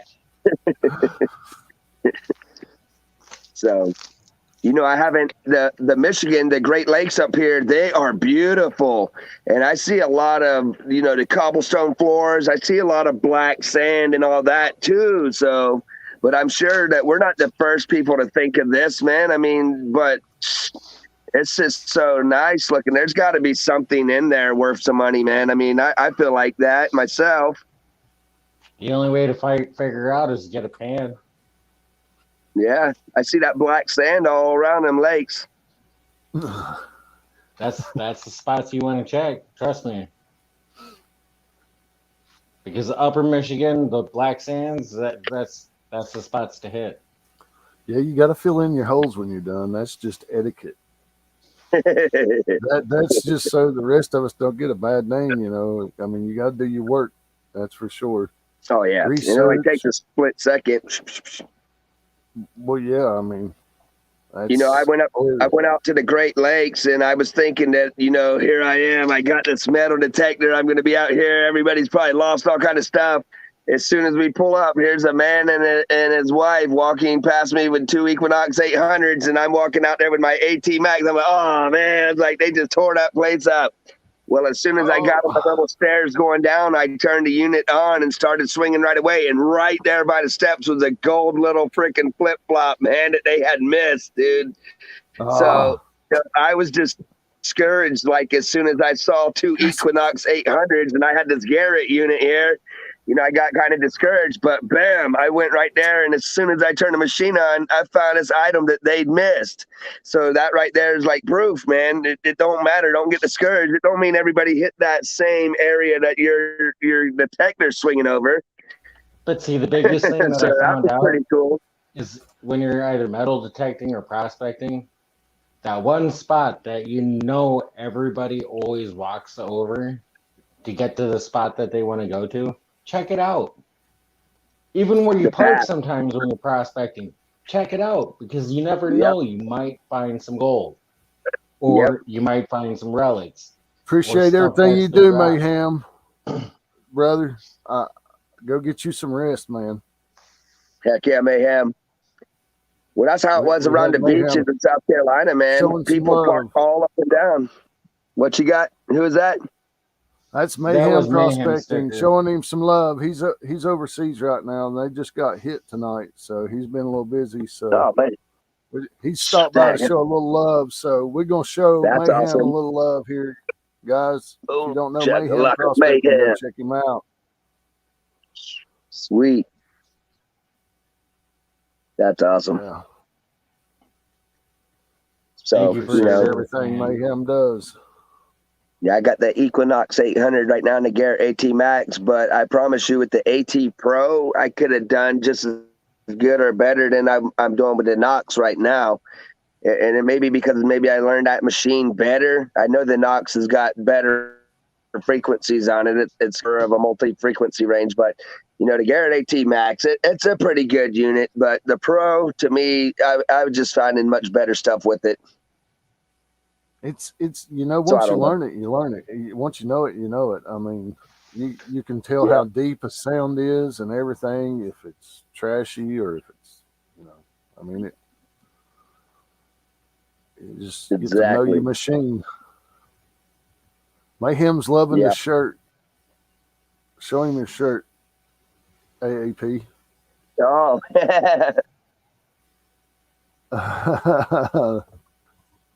That's cool. yeah, I buy all my shirts on Amazon. I just look up, you know, the Grateful Dead tie-dye shirts, and a lot of time you can get them for like $22, and it's a liquid blue shirt, and they hold up real nice, man. So I just go for those, man. I mean, if I'm going to go to Walmart and spend $17 on a shirt, plus with Amazon Prime, I mean, you order Amazon everything overnight, man. It's like the next day and it's there. So it's like saves you a whole trip, keeps you from getting around, you know, that daggum nasty bug going around. Yeah. That thing, yeah. Oh, Z Rich.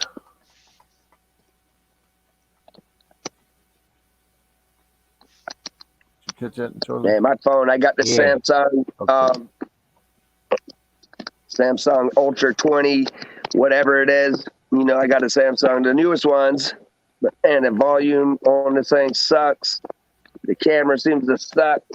Everything sucks on the thing. See, I got a Note 10 Plus. That's what I had. Who keeps calling my name? Something's in here calling about.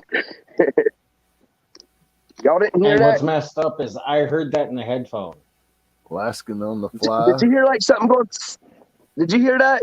Yeah, I heard it on my phone. Like, yeah, man. Somebody was sitting there. I'm telling you, man. It was like, man, some stuff in this house can be crazy, dude. This is where I picked up them EVPs at. So I don't put it past. And you know, I was sitting here in my show the other day, and my chair literally started shaking like that. I was like, "Whoa!" I was like, "What was that?" And I turned around thinking one of the kids was back there, because you know I can't do 420 if there's any kids in the room. So I turned around, nothing even there, man. Yeah.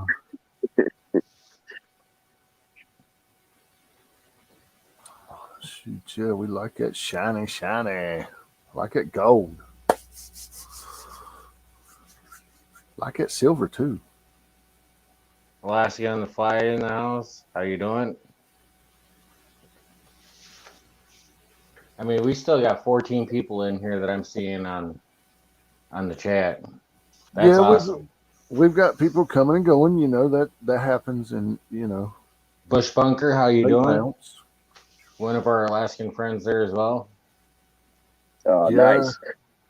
You know, the main thing is share it out. And if they could share it out, that would really help. bump it up a little bit as well too. Alaska on the Fly has a giveaway at 420. So if you're not subbed, go over there, Right. check him out, leave a comment, thumbs up. One of the mods, go ahead and drop that link for us. Be grateful if you're in here. Be very grateful to drop that link.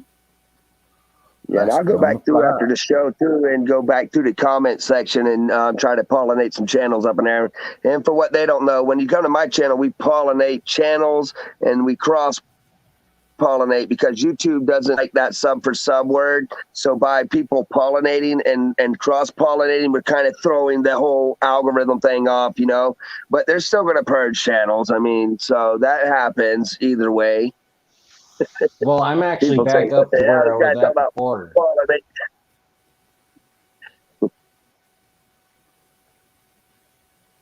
because now my next goal is to try and hit 450. Where are you Because sitting I'm at now, man? 425 now. 425. Man, we'll hit that. I bet you we could get that there tomorrow. The thing is if I get you 25 in one day, YouTube's going to take like 10 or 15 back because they're going to remove channels that don't come to your channel anymore. They so slowly creep back up. Exactly. And I try to tell people that, and some understand, some don't. So that's true. Yeah, like Jericho said, he lost 14 today. Yep. Dude, I would have already been up Don't to let them that discourage you. 500. They'll take those away, but those people that are leaving comments and the likes and stuff like that, it'll bring it back up. That's right. And that's what you want to look for, you know.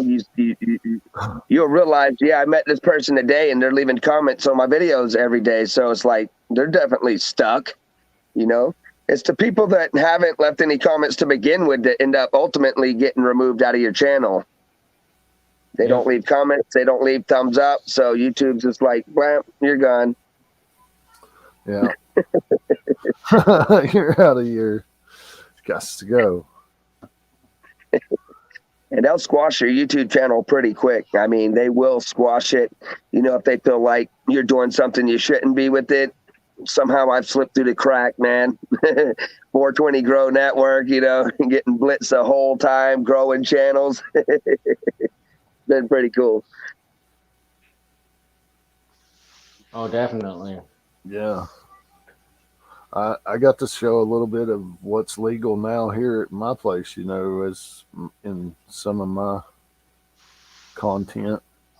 Yeah, over on Jeff's channel, he's got a tour through the garden.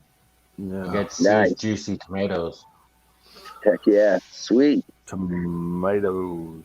Man, I gotta just, I need to make sure I'm pollinating everybody back too, man, because you know, I'm guilty when you have so many people come through your channels in a day. You try to get over to everybody's channel, but I mean, sometimes it's almost impossible, man.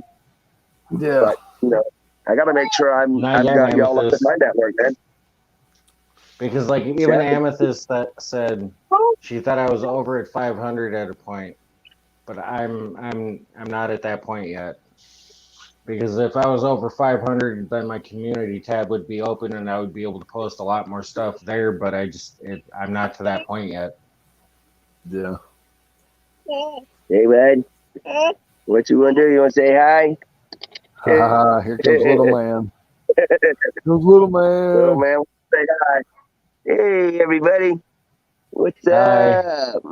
Hey, everybody. Hey, look right there, Madge. Yeah, he's not used to this whole thing. He thinks Daddy's just talking to the camera all day.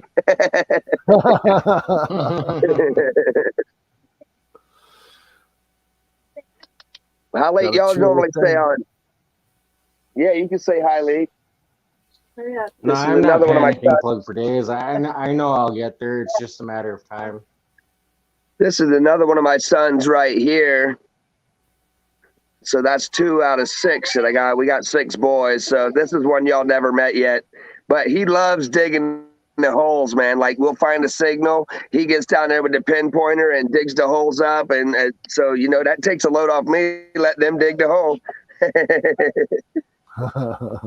I know how you feel there. I got a total of 5 kids myself, ranging That's from what you ages said. from 18, 11, 6, 5, and 3. Well, I'm right behind you, bro. My oldest is 17, and then I got 12-year-old, 11-year-old, 5-year-old, 1-year-old, 10-year-old. I don't know. I'm lost. Middle ones are not. But she, And what's sometimes even funnier is AAP is your wife's name is Rebecca, so is mine. yeah. Oh, it is? Daggone, what's with these Rebeccas? What's with these Rebeccas getting pregnant? Something in the water. Yeah, we got to blame them. Nah, just kidding. It takes 2 to tango, so. But, I know. it's a miracle, man, to be able to have, 6 kids after doctor telling you can't have no kids. So I I consider had the everyone same thing. 6. My last I'm with three. plugs. My last 3. What? The doctor said we had a less than 2% chance of getting pregnant, and we had 3 kids. Hey, I'm down here with plugs. Plugs is riding dirty. Yeah, Okay, man, it's a but miracle. It's my oldest a is miracle. 18, They and told I'm us we only couldn't have 34. kids. You're 34? You're Yeah. 30. Who's 34? I am. And my oldest No is way. 18. I'm 34. I wish I Damn, was I'm May 39, 18th, man. 1988. Now I feel like an old fart, man. How old is this guy? How old's Jeff? Jeff I'm is 45. 45, yeah. 40. Well, you're my brother's age. You're Moose's age. He's right here. That's all right. You don't look 45, dude. No, see, I I can't look hardly believe that. 45. He looks 34.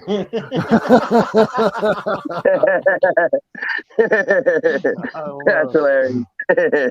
No, I've got some miles on me though. Heck yeah, bro.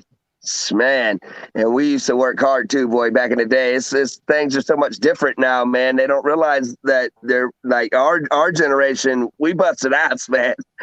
These kids now got all this headgear, video games and all that. They don't even know what work is, man. No, and when you try to get them out to do anything, it's so frustrating that you just tell them to go sit down and do it yourself. Most of the It's hard to find time, any good or you help scream these your lungs days. off and lose your voice like I do. But I grew up more of a tough life where my dad would whoop my ass, bust my ass, and stuff like that. And I didn't want to do that to my kids, man. I would rather, take their games away. But I'm guilty, man. I'll do the work instead of making them do it. But one thing I do make them do is learn how to do things, because I do all my own electrical, my own plumbing, all my own yard work, all the painting, everything, anything that needs to be done, we do. I was a mechanic in a bowling alley for 10 years, so I learned how to make things work when we didn't have things we needed. I knew how to rewire them chassis back there on top of the machines, and there's thousands of different wires, relays, switches, everything in those chassis. I had to learn all this stuff. So me teaching my kids how to be able to do all these things, ultimately it saves them in life. And they don't realize that now, because the only thing they think of is game. And what's going to happen, and I'm already seeing it, the jack of the trades, the people that are highly skilled right now are freaking 57, 60 years old. If you want a professional, anybody younger than that acts clueless half the time, See, I'm a foreman of a construction company, and I know all about that. The tricks of the trades are being lost. I've been working since the day I was able to carry a 50-pound bag of concrete, and that was at the age of 9. And I started cleaning Oriental rugs when I was 9 years old, man. We'd be picking up rugs the size of a freaking blue whale half the time. Things are huge, man. But, we did a lot of work growing up, and the kids these days, we're not making them do the things that we had to do. So they're taking everything for granted. But what we're witnessing is actual deterioration already going on. And if we don't teach them the tricks of the trade, it's going to be lost. I mean, like I said, the average like hardwood installer now is like 57 years old. If you want to train professional, I grew up in the flooring field, man. And if you get anybody under that, you're taking a risk of getting a crappy job almost. I was Yep, and going then somewhere somebody else else with that. I gets got called lost back for a in to minute. fix it. I was trained old school. Same here. Yeah. I mean, like 9, 10 years old, I was running chainsaws, industrial-sized wood chippers, restoring Victorian homes, digging swimming pools, and pouring concrete. Damn, that's some hard work, boy. That concrete is no joke, man. Now, we used to build ornamental ponds and waterfalls, and that was a lot of rock moving, a lot of hand mixing concrete, you know, placing stones in strategic places and rolling boulders and putting those where they need to go. And we did a lot of that hand digging as well, too. We didn't have to go as deep as what y'all would be doing with a swimming pool because we were building like ornamental fish ponds. And so in Charleston, South Carolina, you would only go about 3 feet down and build some little islands and stuff in there and stone it up, build some waterfalls and all. But here it's a whole different ball game, man. And working with that concrete, that's a freaking man's job that I don't know too many kids anymore that know anything about it. They don't even Exactly. I don't know, man. It's one of those My things that kids are are strong, lost. you know. But the video games are destroying like next generation. Like they're not gonna know how to keep up with anything, man. Screen time is a killer. Oh yeah. Like we try to limit our kids on how much screen time that they get. If they're not reading a book or coloring in a book, like especially with the younger ones, we've got them either playing with toys or something. We got them outside. We're always doing something else. Yeah, that's a beer koozie for I Brewer's like that. channel. That's cool. You had some of those koozies made? Nice. Bam. Yeah. That's awesome. Like with me, I got sweatshirts and t-shirts made up for the channel as well. That's awesome. No. I keep Not saying I only want to does get he some have merch. sweatshirts and t-shirts, he has keychains. I also have keychains. Nice. Nice, yeah, those are heavy cool. Heavy duty. Yeah. And these aren't cheap. These aren't plastic. These are solid metal. Nice. Those are awesome giveaways, man. People love the giveaways too, and the duck races and the little zombie races and stuff. So whenever y'all got a little extra change to do those, man, it draws those people in here, and then the whole time encourage, share it out. Actually, one of the things I wanted to talk to you in private one of these times on how to get that all set up to help you out, because cool. we've all experienced all that stuff and know how to do that. And with StreamYard, it makes it really easy because at the bottom of your screen, if you're using, it's a lot easier from a computer. But there's a share screen at the bottom that you can click, and it'll bring up the wheel right on StreamYard. Yeah, I can bring up any wheel or whatever we need over there. And then there's also with StreamYard, you can also do a hashtag comment, and use the StreamYard giveaway tool that they have on the website and just have a hashtag comment, put it in there, and then you can just use that to pick out a name from what's in chat. Man, that's freaking awesome. Yeah, because the way I do it, man, I'm literally watching like 12, 13, 14 numbers per second fly by, and that junk gets freaking hard, man. That's why I was saying that. You just say hashtag giveaway or hashtag 420. You put that in chat and you just click a button and it runs it. I was just looking in the Google Play Store. I didn't realize like there was like a app for StreamYards that was for your mobile phone. So I need to check that out, man. See, what I use is I don't even use the app. I just use the browser. What's your keyword, Charlie? Huh? What you want as a keyword? Well, I don't have anything to give away tonight. Hashtag nugs. Let's just For an example. All right, Jeff, can you bring up the StreamYard giveaway tool? yes, I can. Just to show AAP how this works. Okay. So once Hold Jeff on. brings it up, we'll have everybody type in hashtag nugs in the chat. Okay, you want me then, huh? Oh, yeah. Oh. Says what? Good Lord. All right, you want none. All capital. Giveaway. Yeah, all capital. Hashtag nugs. Boom. There we go. Nugs. Nugs. Nugs. Oh, we go back. You wanted what?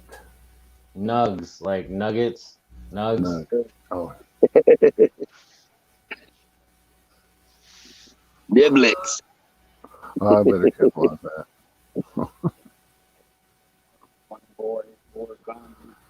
You just want nug, right? Yeah, nugs. Okay. Boom. Got 2 entries already. That's awesome, man. And Now then you got everybody that's in here, there's 14 of us. We should have 14 that comes up. So type in that hashtag nugs.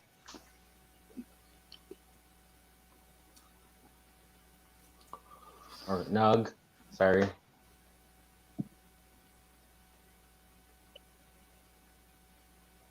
Five entries already. 6, and we're climbing. All right. Now, are you having to use a laptop to do this, or are you doing this off of a cell phone too? No. I'm running laptop. I'm running 2 screens. That's why I'm having So what them bring it up. What happens if you only have one screen? Is it impossible to do? I would you say would just so. have to open another tab. So if my wife, she You could couldn't use do it her from phone. her phone, could she? Yeah, you would just have to allow the other Share screen into your stream. StreamYard. Well, that's freaking easy, dude. But she could also be your teammate and have the full privileges and be able to administrate and all that, set it up, correct something if it's wrong, like. And she doesn't have to be like in the stream. She could be back in the green screen and still be able to run all this stuff being a teammate. Yeah, and your first initial teammate, like Brewers, is free. Yeah. If you want to add another seat for like a co-host or anything like that, then there's an additional fee for like up to 5 seats. Yeah. And then with StreamYard too, you can also have up to Digging with Deej. 5 people or 6 people before you pay. After you pay, you can have up to 10 people. And then if you pay for the premium StreamYard, you can have 12 people with 2 in the green screen. Damn. That's nice. Hornbot. Nag it. Somebody nab it. Sorry, Already Russell. on it. Sorry, Russell. Shoot it, Russians down. How many entries we got in there, Jeff? Well, since I entered you just now, 8. Deej, type in hashtag capital NUG for Nug. We're running something here. I don't know what. Charlie's got to tell you that. Test. So what we'll end up doing is giving away a token from Delta Saloon from 2011. Oh, hold on, Charlie. Well, nice. Blow yourself up, Charlie. Mark, you entered in? Yep. Giving away a nice token here, man. It's Chuck E. Cheese. I'm just kidding. No. But This is just to show AAP how this all works. Nice. So we're at what 9 entries in there. Yeah, We'll we got give it 9 another there. minute, and then we'll run it. Huh, putting a bicycle together, yeah, that can be a challenge at times. It would be in my shape right now. Hold on, I'll pull you down, Charlie. Sorry. What you getting into, bud? So we just hit that 1 minute mark. So go ahead and run it, Jeff. All right. Going to click over here and just I hit draw, and let me zoom out. If it picks Charlie, it's rigged. Oh, And it goes to Reg. So Reg it goes to Lab. Reg. I have your information, and I'll get a hold of you to get your address. I got it. I'll Congratulations. send it to you. Okay. got I a think I package have with- Reg's address, but just to be sure. Yeah, Nice. I got you covered, partner. But that's how easy it is, man. Yeah, that's pretty awesome, dude. And I like that. you can use any phrase or anything like that in the StreamYard tools. We're gonna create Reg Lab a number 2, as in one of the greatest moderators. He's moderator number 2 underneath Mr. Lodak, because Nice. Reg, if you don't know Reg, he moderates for the one and only Dan Hurd. Yeah, cool. So, you know, that's quite an honor, and I'll woot him out any day of the week.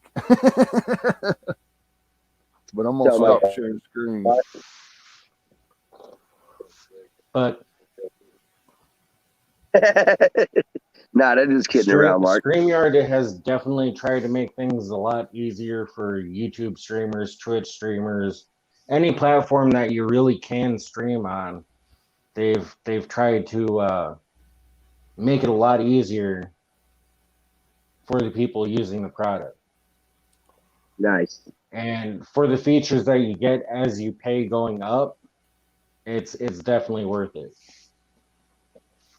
Well, if you Oh, don't wait mind a me minute, asking, wait a I minute, know- wait a minute, wait a minute, wait a minute, wait. We might have to draw again, because Reglab done said pay it forward to you guys. Pay it forward. Okay, well then run it again. Okay, I gotta pull. No, it ain't that hard. It's not that hard. That was pretty cool, though. Well, let me watch this again. All right, let me start from the beginning. I'll go here, share. Freaking Jericho. Ooh, got it. Hashtag Jericho should win. All right, so you got StreamYard giveaway tool. No, we don't want the help center. We want here, yes. All right, we've got to go. You see, we got AU guys and Brewers prospecting here. You go to, and that's the team. You go over here to broadcast. You select which broadcast you want to choose from on the giveaway tool, which we will do the interview with AAP Variety Channel here. And down here, we just type in the hashtag, whatever Charlie's preference is. It's a hashtag Nug. We're going with Nug again. Yep, same one. All right, guys. I don't know if that will re-enter you or not. We're doing it. Yep, it's already got 9 entries. Okay, and Oh, then we'll nice. just run that again. So if you did not enter, you've got a limited time to sit here and get an entry in if you missed the I mean, last we one. got 16 people in here watching. We got 9 entries. The math don't add up here. Join in, guys. Join in. Oh, we got 10.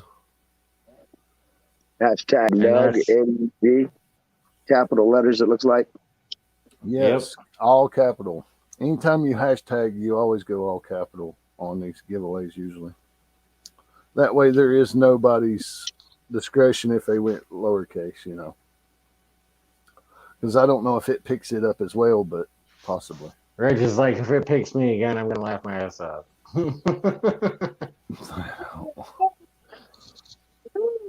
No, it's not that we don't want the token. It's just the fact that Charlie got these just for this special situation, for giveaways. Gotta have your giveaway material. Right? And I'll tell you guys, everything that I give away in the channel, like everything that comes from the channel is usually like with the Patreon, doing raffles or anything like that. Anything that I buy with that goes back into the channel. Oh, boom. We got Brian Wilder in here from American Gold Prospectors. We got Mr. No Pants. Yeah, Moose is actually my brother, so Moose is not a bot. He just don't know how to type for some reason. He's not a bot. He's not one of those Russian sex bots. I had one guy completely, I don't remember which channel, I think it was CBD, Cannabis Reviews. I jumped in there and I seen one of those pop up in chat and I'm like, oh, porn bot. He like literally geeked out laughing so hard that he snorted. I know it, man. Brian, if you want a chance at the giveaway, type in hashtag NUG, N-U-G, all capital. You know, I just wonder if it's bots or if it's real people running those links for somebody. I don't know. No, because I have literally, like, in my comments on YouTube Studio and other videos, those same bots have popped up and posted links in my chats. I've clicked on those links and they take you to some nasty, disgusting places. That's pretty slack. There you go, bro. We got you in there. All right, how many we got in there now? 13 entries. 15 That's live. 2 away. We might have some lurkers watching the show, so I'm figuring let's run it again. All right, here we go, guys. If you stalled, you stalled. Boom.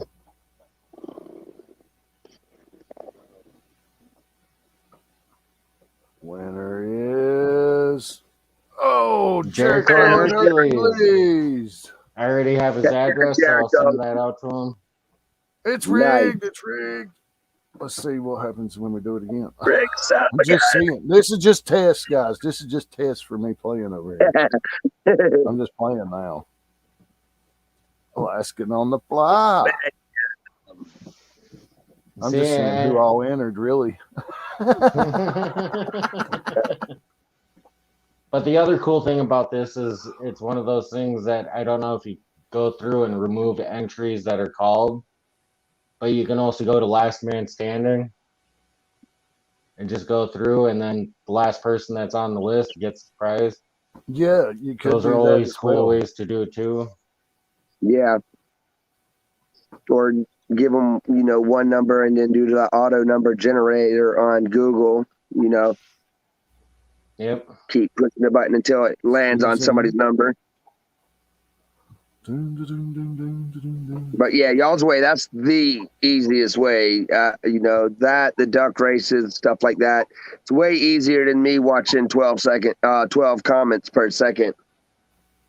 Yeah, and it's really hard. You got to go back and look through it and everything like that.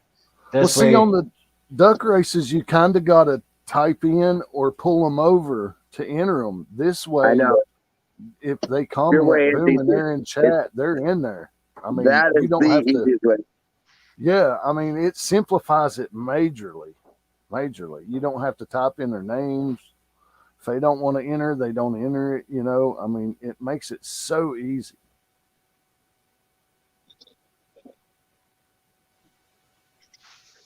Exactly. Well, I'm definitely going to be checking out StreamYards now that I know he's using his phone. And then, I'll look and see if Mrs. AAP, ultimately I need to get a laptop. I used to have the green screen going. I ended up removing over 300 lives, man. I removed thousands upon thousands of watch hours, man. I got a copyright strike for his music. There's a lot of, you know, backstabbing things going on, and he jumped on a hate bandwagon, and I ended up getting a copyright strike. But anyway, it's all fixed now. Things fine and everything. But I did delete thousands and thousands of watch hours on those videos, man. And now I'm lost in thought again. It happens But sometimes. I mean, yeah, there- because when you like, think about there's- things that happen to you, that, you know, it makes your mind wander, and it leads me off track. But anyway, plus the kids are up there beating the house to pieces. Yeah, mine are down at the end of the hallway singing and screaming when they should be asleep. But nah, I'm just drifting off in thought, man.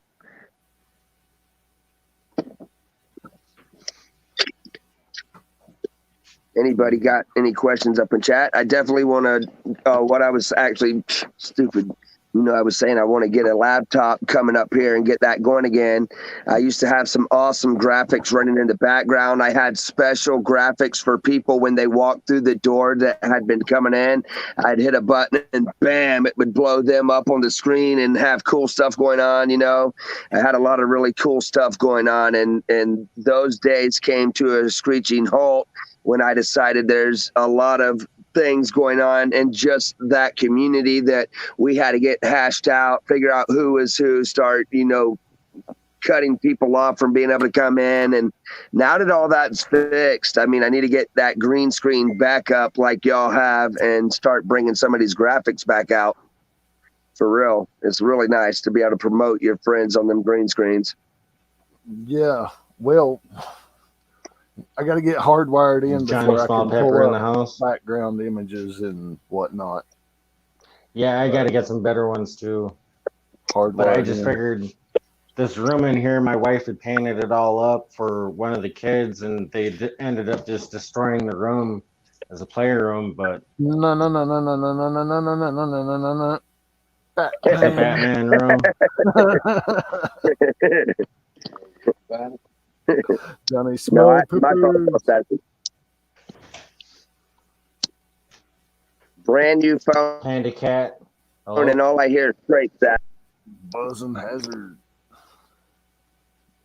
Panda Cat. We got a bunch of new people jumping up. It's good to see Some Johnny people Small always cool Pepper to and see. Panda Cat. Plugs for days and digging with Deej. Everybody up in here, some amazing people. We greatly appreciate their support. Buds and Hazard's been an amazing friend for a long time, you know. He gets around and supports communities and a lot of great people in that area as well, too. Panda Cat has that copyright-free music. If anybody's looking for some copyright-free beats, Panda Cat has some amazing stuff going on as well, too. Well, I was over at Panda Cat earlier today, to be honest, listening to one of the beats for the free beats. I stopped by there earlier today. I think she posted That's today awesome. or 3 days ago, or whoever posted. Panda Cat. Sorry about my thumb in the camera. My phone is so staticky sometime, and then all of a sudden it just clears right up. So I think it's clear now. That's the same thing that happens with my phone. That's why I ended up going to the headphones. Which Because sounds like awesome. my audio completely cut out, and then sometimes like I'll be sitting here listening to the stream, and then all of a sudden it sounds like everybody's a robot. Yeah. So are you using wireless earbuds or No, mine's hardwired, hardwired? and then when I plug mine in, I got to unplug the charger because it's in the charger port. Yep. Yeah, I got some earbuds somewhere around here that I was using for the paranormal content that I was getting, and it really does make a big difference in those videos, you know, when you got to go back all that evidence, you know, the headphones are a lifesaver, the earbuds are a lifesaver. And so I need to look into doing that maybe on my live too, and especially when I'm on live with y'all, because sometimes when y'all are talking, it just sounds like a bunch of staticky robots, like you said. Like Exactly. Like we're Yeah. talking through the order box at McDonald's. Yeah. Underwater.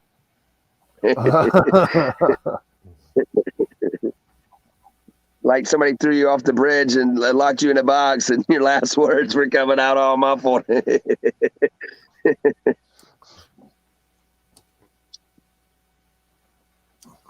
Yeah, definitely going to improve on the audio side for things, aren't we, Charlie? Oh yeah. Oh yeah. I don't know if it's a phone problem or a YouTube problem, you know? Could be both. Because I'll notice that sometimes YouTube will buffer my stream, and it's almost intentional, you know, because it'll be a perfect stream, and then all of a sudden I'm buffering every 2 seconds. It's like, what's going on? And I don't know if they're like buffering that. And then another thing, like, I don't know if y'all have noticed, like when you upload your lives, you'll have like content chopped out. You'll have like words chopped out. They remove like certain words out of your lives, and you'll if you rewatch some of your lives, you may actually realize what I'm saying is that they will actually remove words out of your live. Yep. They censor your live. Yep. Oh my gosh. And it might be more along the line, if you're monetized with them, they might watch you more.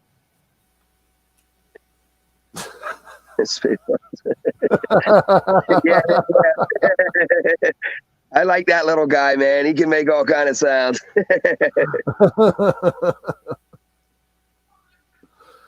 Oh, mercy. Yeah, that's hilarious, man. That's an all-time favorite, man. May Absolutely. the Along Schwartz with- be with you. Yeah. My Schwartz I'm is glad bigger y'all than know your about it. Schwartz. When y'all hear me say it, when y'all hear me say that it's con to plaid, that's what I'm talking about. When y'all see that big plaid trail behind the ship, because that's how fast my chat would be moving. That thing would be con to plaid. I'd be like, it's con to Yeah, plaid. I'd sometimes, like like- to see the number. Like when you do those giveaways with those numbers, after a certain point, I just give up because I can't even keep up with the numbers that are going through chat. Yeah. And Good that's golly, why man. I'm just blown away at like how you're able to watch that and see that number come up. Yeah, I mean, you got to have a sniper eye. I miss them a lot, man. I'm lucky I got like Moose right here and my wife, because it literally takes three of us to catch it, man. And it's still hard. Sometimes it's hard for three of us, but yeah, you'll see me sometime. I'll be like, bam, we got a winner. I mean, that thing, and if you blink your eye, you'll literally miss it, man. And when you smoke a quarter a day and you've already had like 4 or 5 big old spliffs, it's like you're looking at it with half an eye.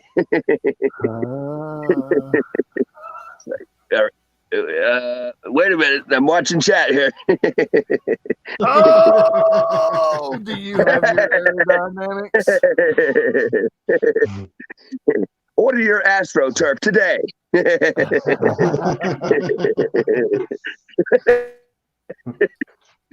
Oh man, that's a trip. We can throw up just about whatever we want on StreamYard like that.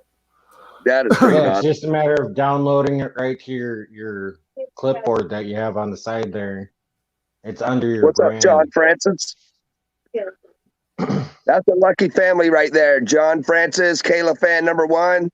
They win more giveaways than anybody I've ever met. I call Kayla fan the lucky little Irish lady, because literally that lady has the luck of Irish, man. She's been up in there and won back to back, just like the lady. I don't know if y'all saw today. We had who was it today? Lady Bluegrass came up in there and won 2 back to back. The first 2 giveaways, she hit both of them. I seen the first one. I was there for the first giveaway. I was like, wow, she nailed that quick. And he was like, well, we're going to have to do another one. Yeah, She didn't AAP. play on the third one. This right here is for my 1K giveaway. It's a treasure chest. Handmade. And in here I have all the gold that I found from the last year in the creeks. There's a gold-plated Trump coin in here. There's a platinum layered coin. There's silver coin, a few copper coins, a couple custom copper pours, stickers, and a bunch of other stuff. And is the that chest will be added. handmade? And then I also have one that I'm doing for 500 sub too. Is that But it's handmade gonna be a chest? smaller. No, that's one I bought from Hobby Lobby, but I'm gonna All right. Yeah. antique it and customize it a little bit before it's given away. Nice. That's awesome, man. That's a really cool giveaway, man. That's sweet. Y'all don't want to miss out on that. Make sure y'all share this thing out so everybody knows about that. Oh, it's Because, got gold in it too. Yeah, there's over 2 grams of gold already in there, and plus this nugget that's right here and here is going in there as well. The clunker.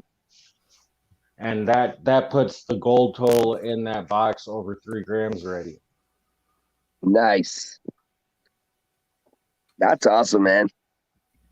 Giving back to the community, man. I mean, see, that's how you know that you've made good friends and family. The thing is some people are always really good, and then all of a sudden, bam, there's a dagger.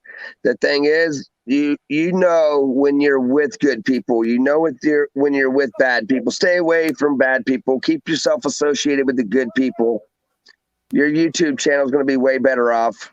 I mean, we're all going to get trolls in our channels, and that's going to be a constant battle. People are going to hate us for doing good at what we do. But I mean, with an epic giveaway like that, man, I mean, that's what you call giving back to your community and that's a little, man, because even the price of shipping that thing is not going to be cheap, you know? No. So that's awesome. That's an awesome thing to do.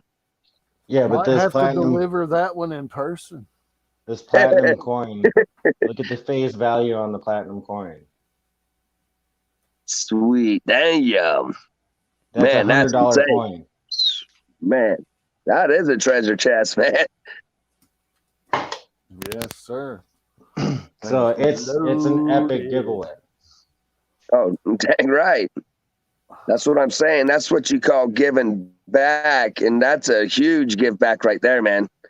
I mean, that's like going to extra mile. I go to extra mile a lot, man. I mean, you know, I'll go the extra mile for friends on here that I know are in need. You know, I've probably given away over $30,000 in product ever since I've started the show. And when somebody that actually wins that was actually in need, I always, man, it's just epic when they get their packages, man. It's crazy.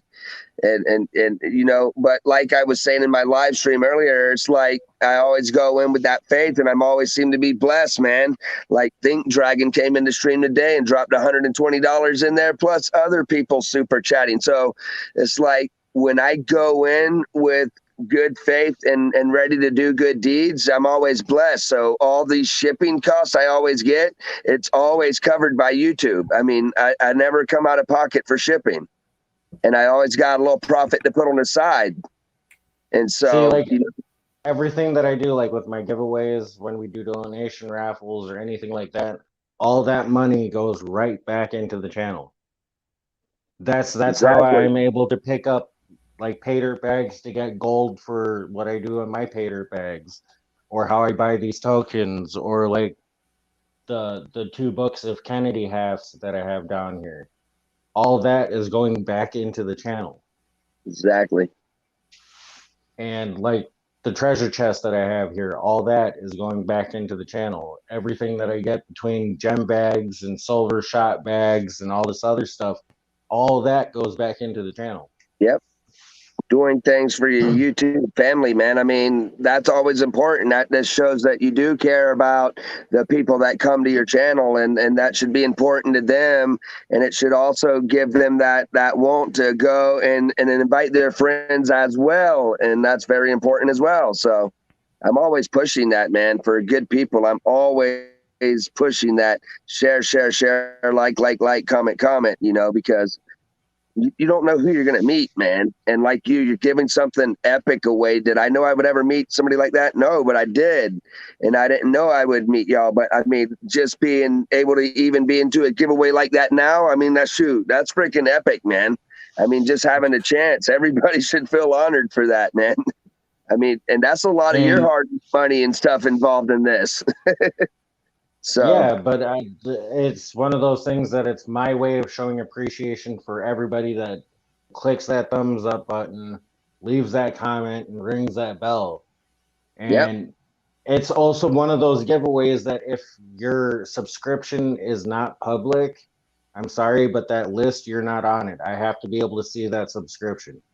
Yes, I might show that I have 1,000 subs on YouTube, but if only 888 of them are visible, those people are entered. Nice. Because it's not fair to everybody to, okay, now those that are not public, send me your information so I know that you're subscribed to my channel.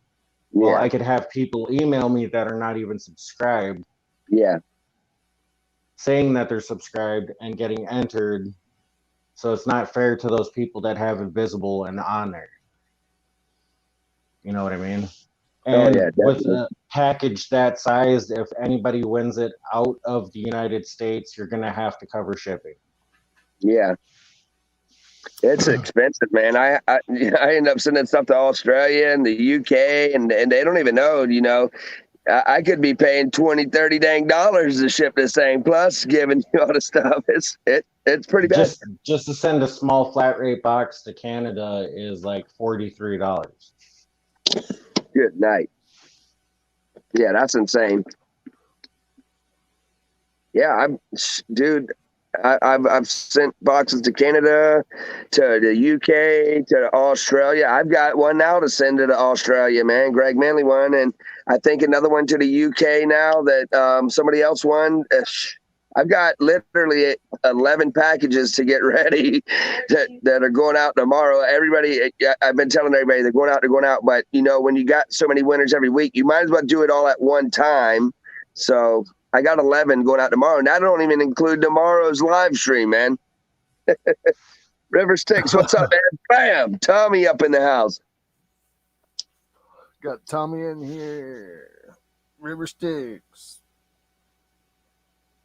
And then also next month, I also have a scavenger hunt that's going to be going on through my videos. There's some awesome prizes going up with that one as well. It's not only going to include my channel, but also some of the bar fam that we're involved with this channel. So you'll be looking for a clue to lead you to the video that you're looking for. There will be a clue that's posted.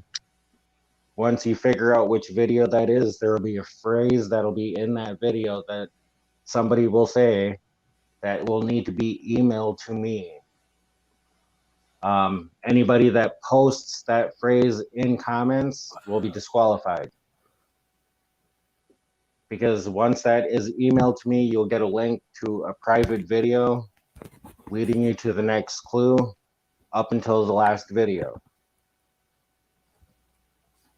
So it's going to be some work to do, but with work comes an awesome reward. First place will be getting a 3-gram bag of pay dirt. Second place will be getting a 2-gram bag of silver shot. Third place will be getting a copper bag. Fourth place will have some silver coins and an empty bag of gold. It'll be as you would be out prospecting. Sometimes you come across a skunk. And then the last place will just be silver coins, no dirt, nothing like that. That light is bright. Doing that, it's one of those things that I think would be fun. I haven't seen anybody else do it. I figured I would give it a try, and trust me, it's a lot of work getting this set up. Yeah.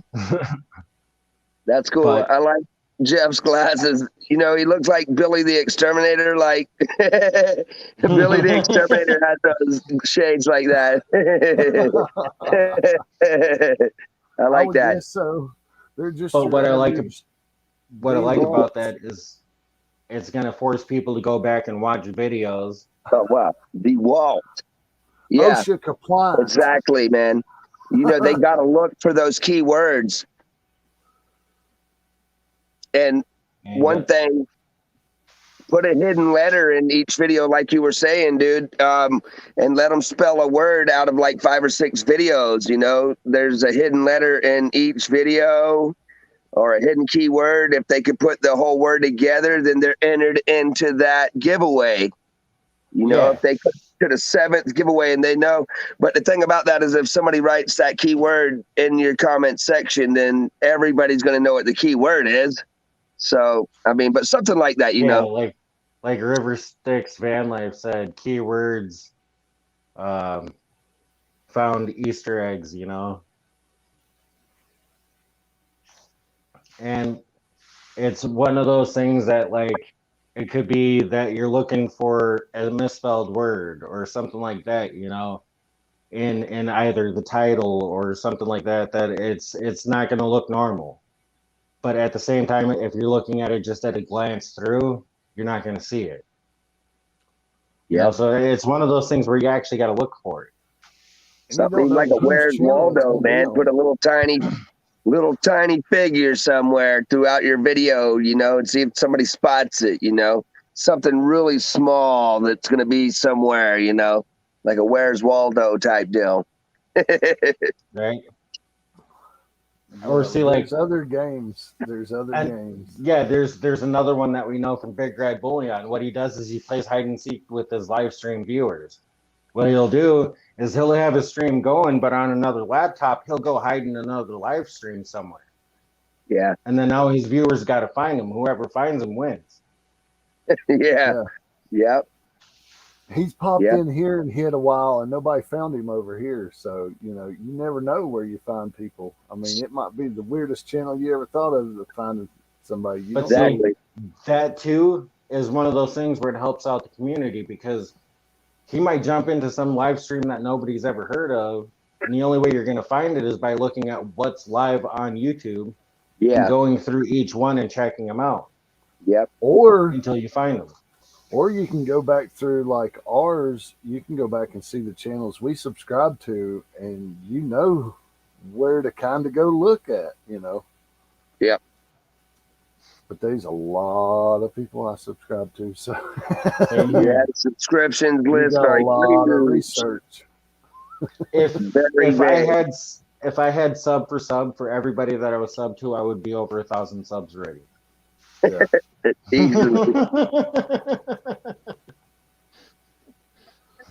Because I think I'm sub to like what you talking about? Who did 1,800 channels already? Yeah. And I mean, I try to get on everybody's videos, even if it's just to jump in quick, drop a like, say I'll rewatch this later. It all adds to that list, and I can go back into that list and rewatch it later to continue from where I was watching it. And Deed said, like, keeping her subscription list public. You know, she had a stalker. You know, they ended up finding a stalker from, like, the subscription list. So that's kind of crazy as well, too. So, man, there's just crazy people out there. You just got to be careful. Jeez Louise. No, you're not going to come in my neighborhood and not be noticed. I can just tell you that right now. I got to take a quick spinning break, Jeff. I'll be right back. Well, I had people doxing me, man, like dropping my name in their chats and wanting to kill me, man. And I'm like, what have I done, man? But, you know, people hate you that bad for being just even a slightly bit successful, man. So, you know, if you don't have any haters, you're not doing something right. But having something as serious as like somebody stalking you, like something like Deed said, man, that's going a little too far. And that could wind up getting that person messed up pretty bad. So people need to watch out. They don't know who they're dealing with. And I don't think Deej is too frail, you know. I think Deej would be able to stand her ground pretty good. All that digging she does and treasure hunting, you know, she's got some strength to her.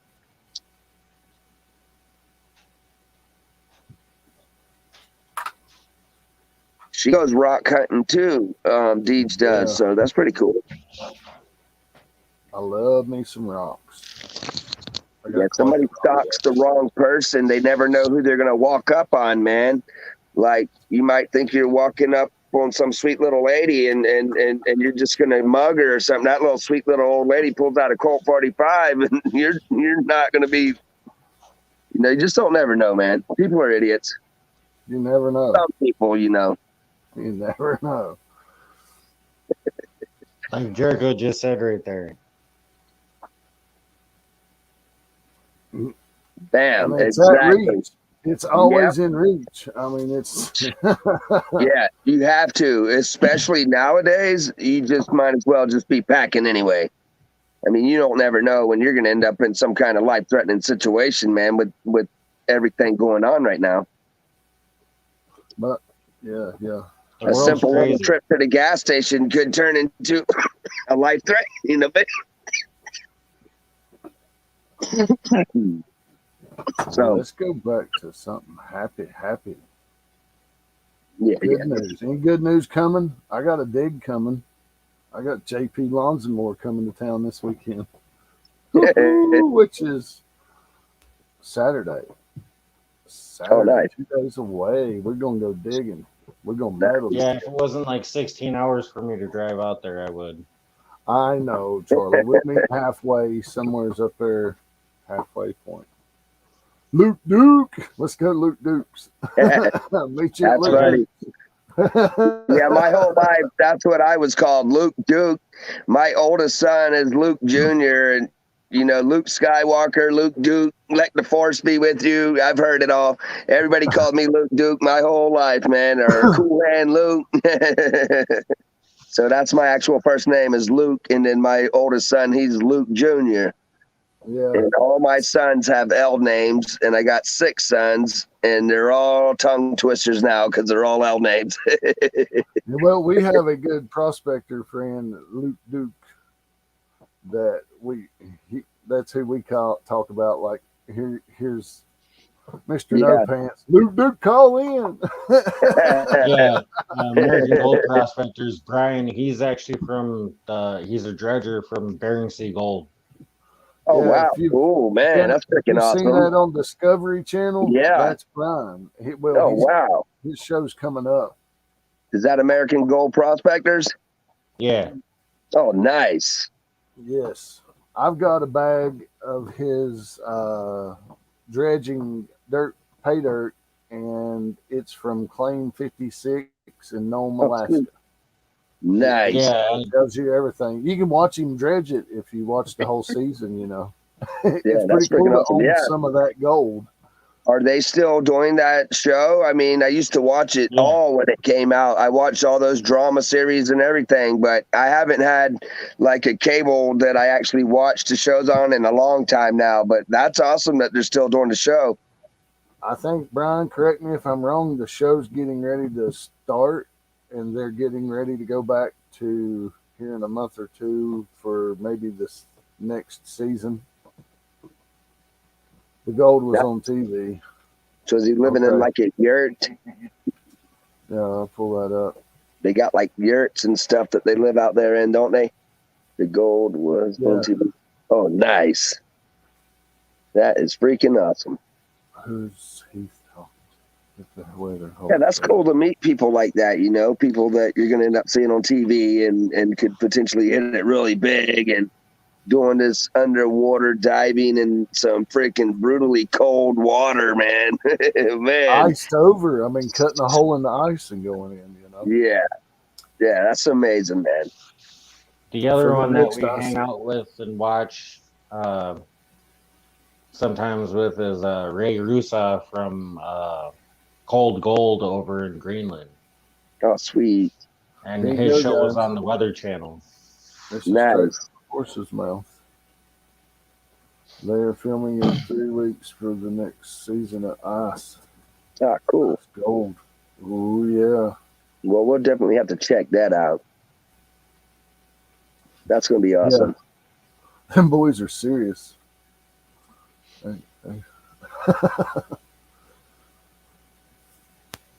Yeah, that's really cool, man. When I used to run my show all the time, the 420 Grow Network, it was just the same thing that I'm doing during the day now, but I'd get a lot more people in chat. But Bill Hinckley, he got in touch with us, and he was a producer from the movie Teen Wolf that came out, and he really liked my voice. He wanted to know if I was interested in producing all the concerts and everything in LA, and wanted to know if I would get on stage and, you know, shout out everybody that's coming in and all the people that are going to be singing and all that. and said I could make good money doing it and only work half the year doing it. But the thing is he didn't realize when he made that offer that I had the 6 kids. And so, there's no way that I can leave and leave my family to do something like that, for that many months out of the year. But that's a pretty big thing. Bill Hinckley, contacted me and making an offer like that is pretty cool. And then another thing he wanted me to do was he was trying to get me to sell this like powder. It's some type of plant that has a bunch of medicinal uses to it as well too, that a lot of people are using for pain management.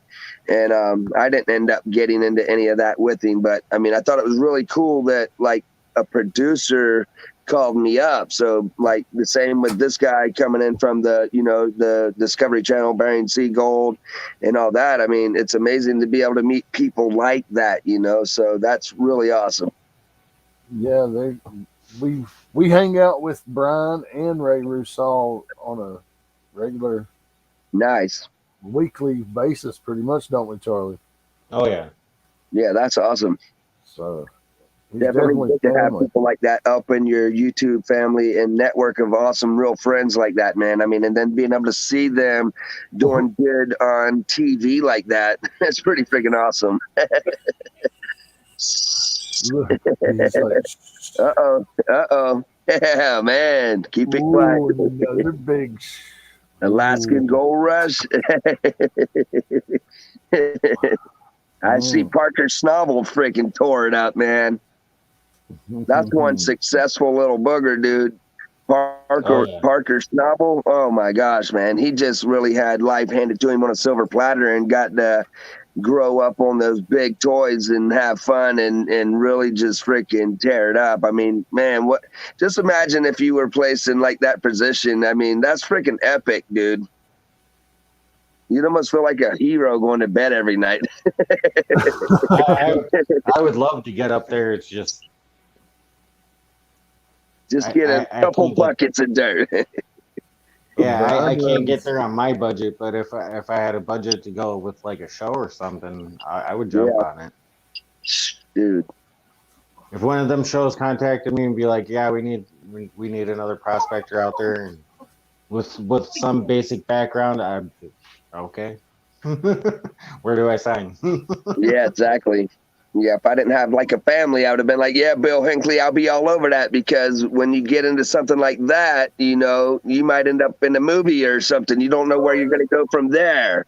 So, a lot of people say I got like the Micro Machine Man voice when I'm going live during the day, or I sound like an auctioneer or a DJ, but something about me that man liked, and he was contacting us, so that was cool. But there's no way I could do it. I'm a father and I'm dedicated, so I'm not going to leave my family behind. Like old Wolfman Jack. Yeah. Oh. That shows my age right there. Well, that's what keeps you young, brother, man. That's right. Don't let yourself get old and angry, man. Stay young, man. Oh, no, there's no time for that. No time. Exactly. Got to make the best out of everything. Yeah. It gets pretty crappy at times. So I think our generation of people is a little bit different than like our fathers and the people that grew up before them. Their parents, our grandparents, we might be a little bit younger in the mind than what they were when they are our age. I know that, I didn't see too many people my age wearing shirts like this all over. Maybe I didn't pay attention, but and like just young acting, just young-minded, still acting kind of childish for our ages, but I'm seeing it in all of our generation right now going on. But, if we can feel young by acting young, then do it. Who wants to get old and be a spud, man? Not me. I'm not old. So, man, act young and don't worry about it, man. My son thinks he's more mature than I do. My 17-year-old, he always thinks he's more mature than I am, man. And he might be. I got a 22-year-old. It's that stage where they think they know it all. Yeah, exactly. And he might be a little more mature acting than I am. I'll admit that, but he don't know half of what I know. See, your knowledge is what gives you permission for immaturity. Exactly. Yeah, that's true. That or the military. You know, enjoying life and just keeping that mind young, that's going to make you live a longer life, man, ultimately. So, and that's what we got to do for our families, you know, live as long as we can, you know. So if they need any answers or anything, which they got Google now, they don't need dad for answers now, but, you know, if we can help them in any way, we want to be here as long as we can for them, man. I mean, so, you know, whatever we can do for ourselves, keep our mind young, do it. Definitely. And I think the weed kept my mind young, you know. It started when I was 13, and by the time I was 19, I think like my mind just stopped kind of aging. You know, I'm still able to learn things. I still pick up on things. I'm a jack of all freaking trades. I do everything myself. But I think that like my concept of, you know, more maturing more, I think it just stopped around 19, dude.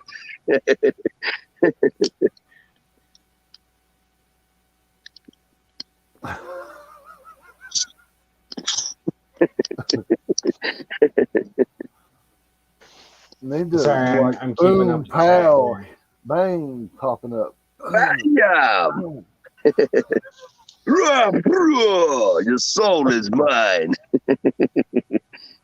But we're coming up on that 3-hour mark. Once we hit 3 hours, we'll end this and go into the back room for a little bit, hang out, nice. chit chat and talk, and then we'll probably end it from there. I gotta say thanks to everybody for stopping out. Thanks for everybody smashing that thumbs up button. I really appreciate it. On Saturday, we'll be over at JP Lawns and More. I will be covering the bar after JP does a quick intro because they'll be out with brewers, metal detecting, and out in the field, so he won't be able to do his live stream then. I'll cover the bar. And then we got Monday 5G coverage, dude. Don't worry. We gonna be good. Well, I know it's kind of hard to run the bar while out in the field and partying like that. So if JP needs me to cover, I will. Yeah. But which you got the privilege there, brother. So you will cover the bar.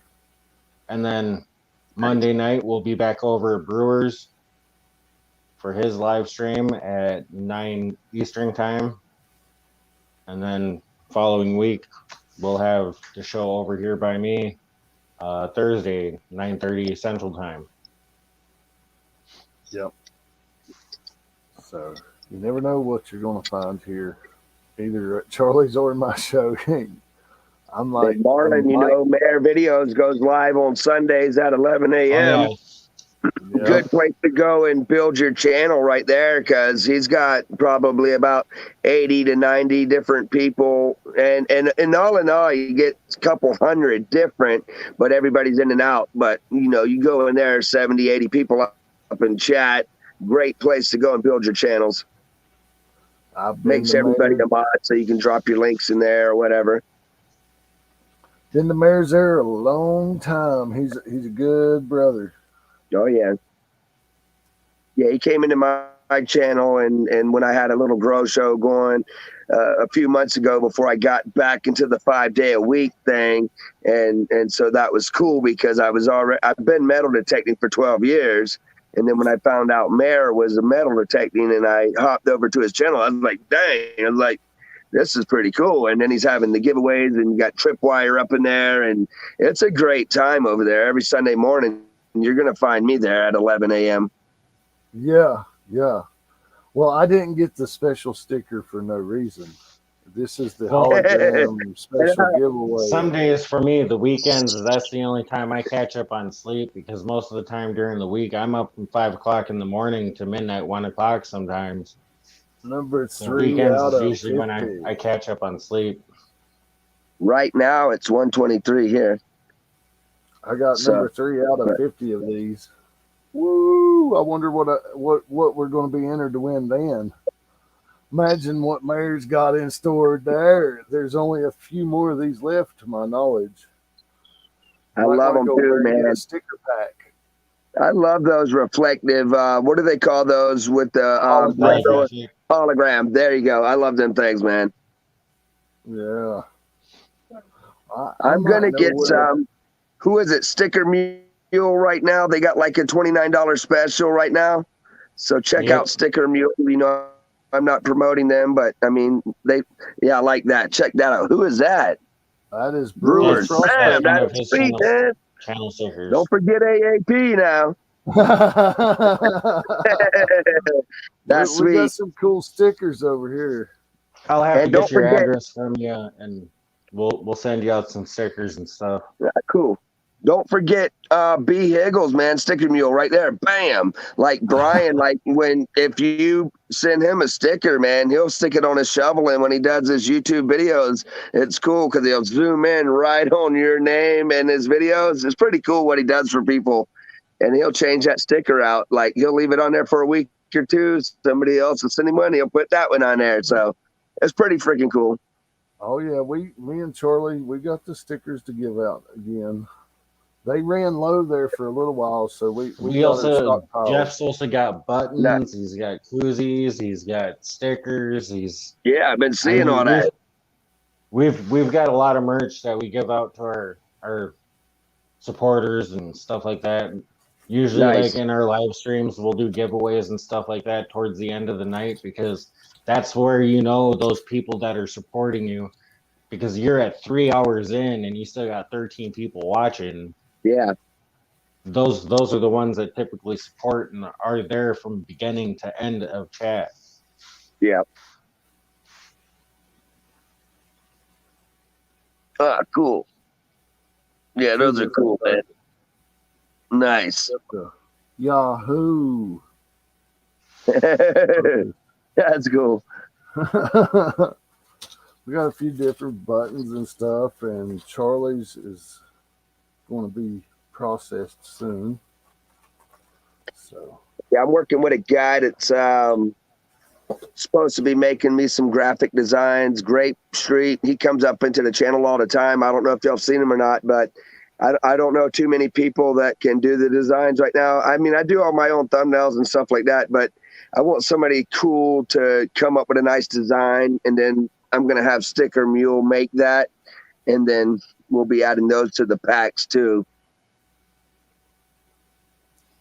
Well, I even think your like background banner that you have for your channel, boom, stickers. you know, up that banner that you have at the top of your channel when you look at your YouTube, I even think that would look cool as like a square sticker. Yeah, and then I got like the writing that says AAP's variety. It's like the Simpsons, like the way they write their letters out. It's like the same font. So I like it. You know, it's pretty cool. I mean, it's a free image. I didn't draw that image. It was a Google image. You know, I look for trippy images and stuff like that. I didn't draw that image that's on there. That's an image somebody else put together. I got something I need to have printed out, and that would be this. Socrates. Socrates. That needs to be a bumper sticker. You know that movie Bill and Ted's when they see Socrates, right? You look like a young Socrates.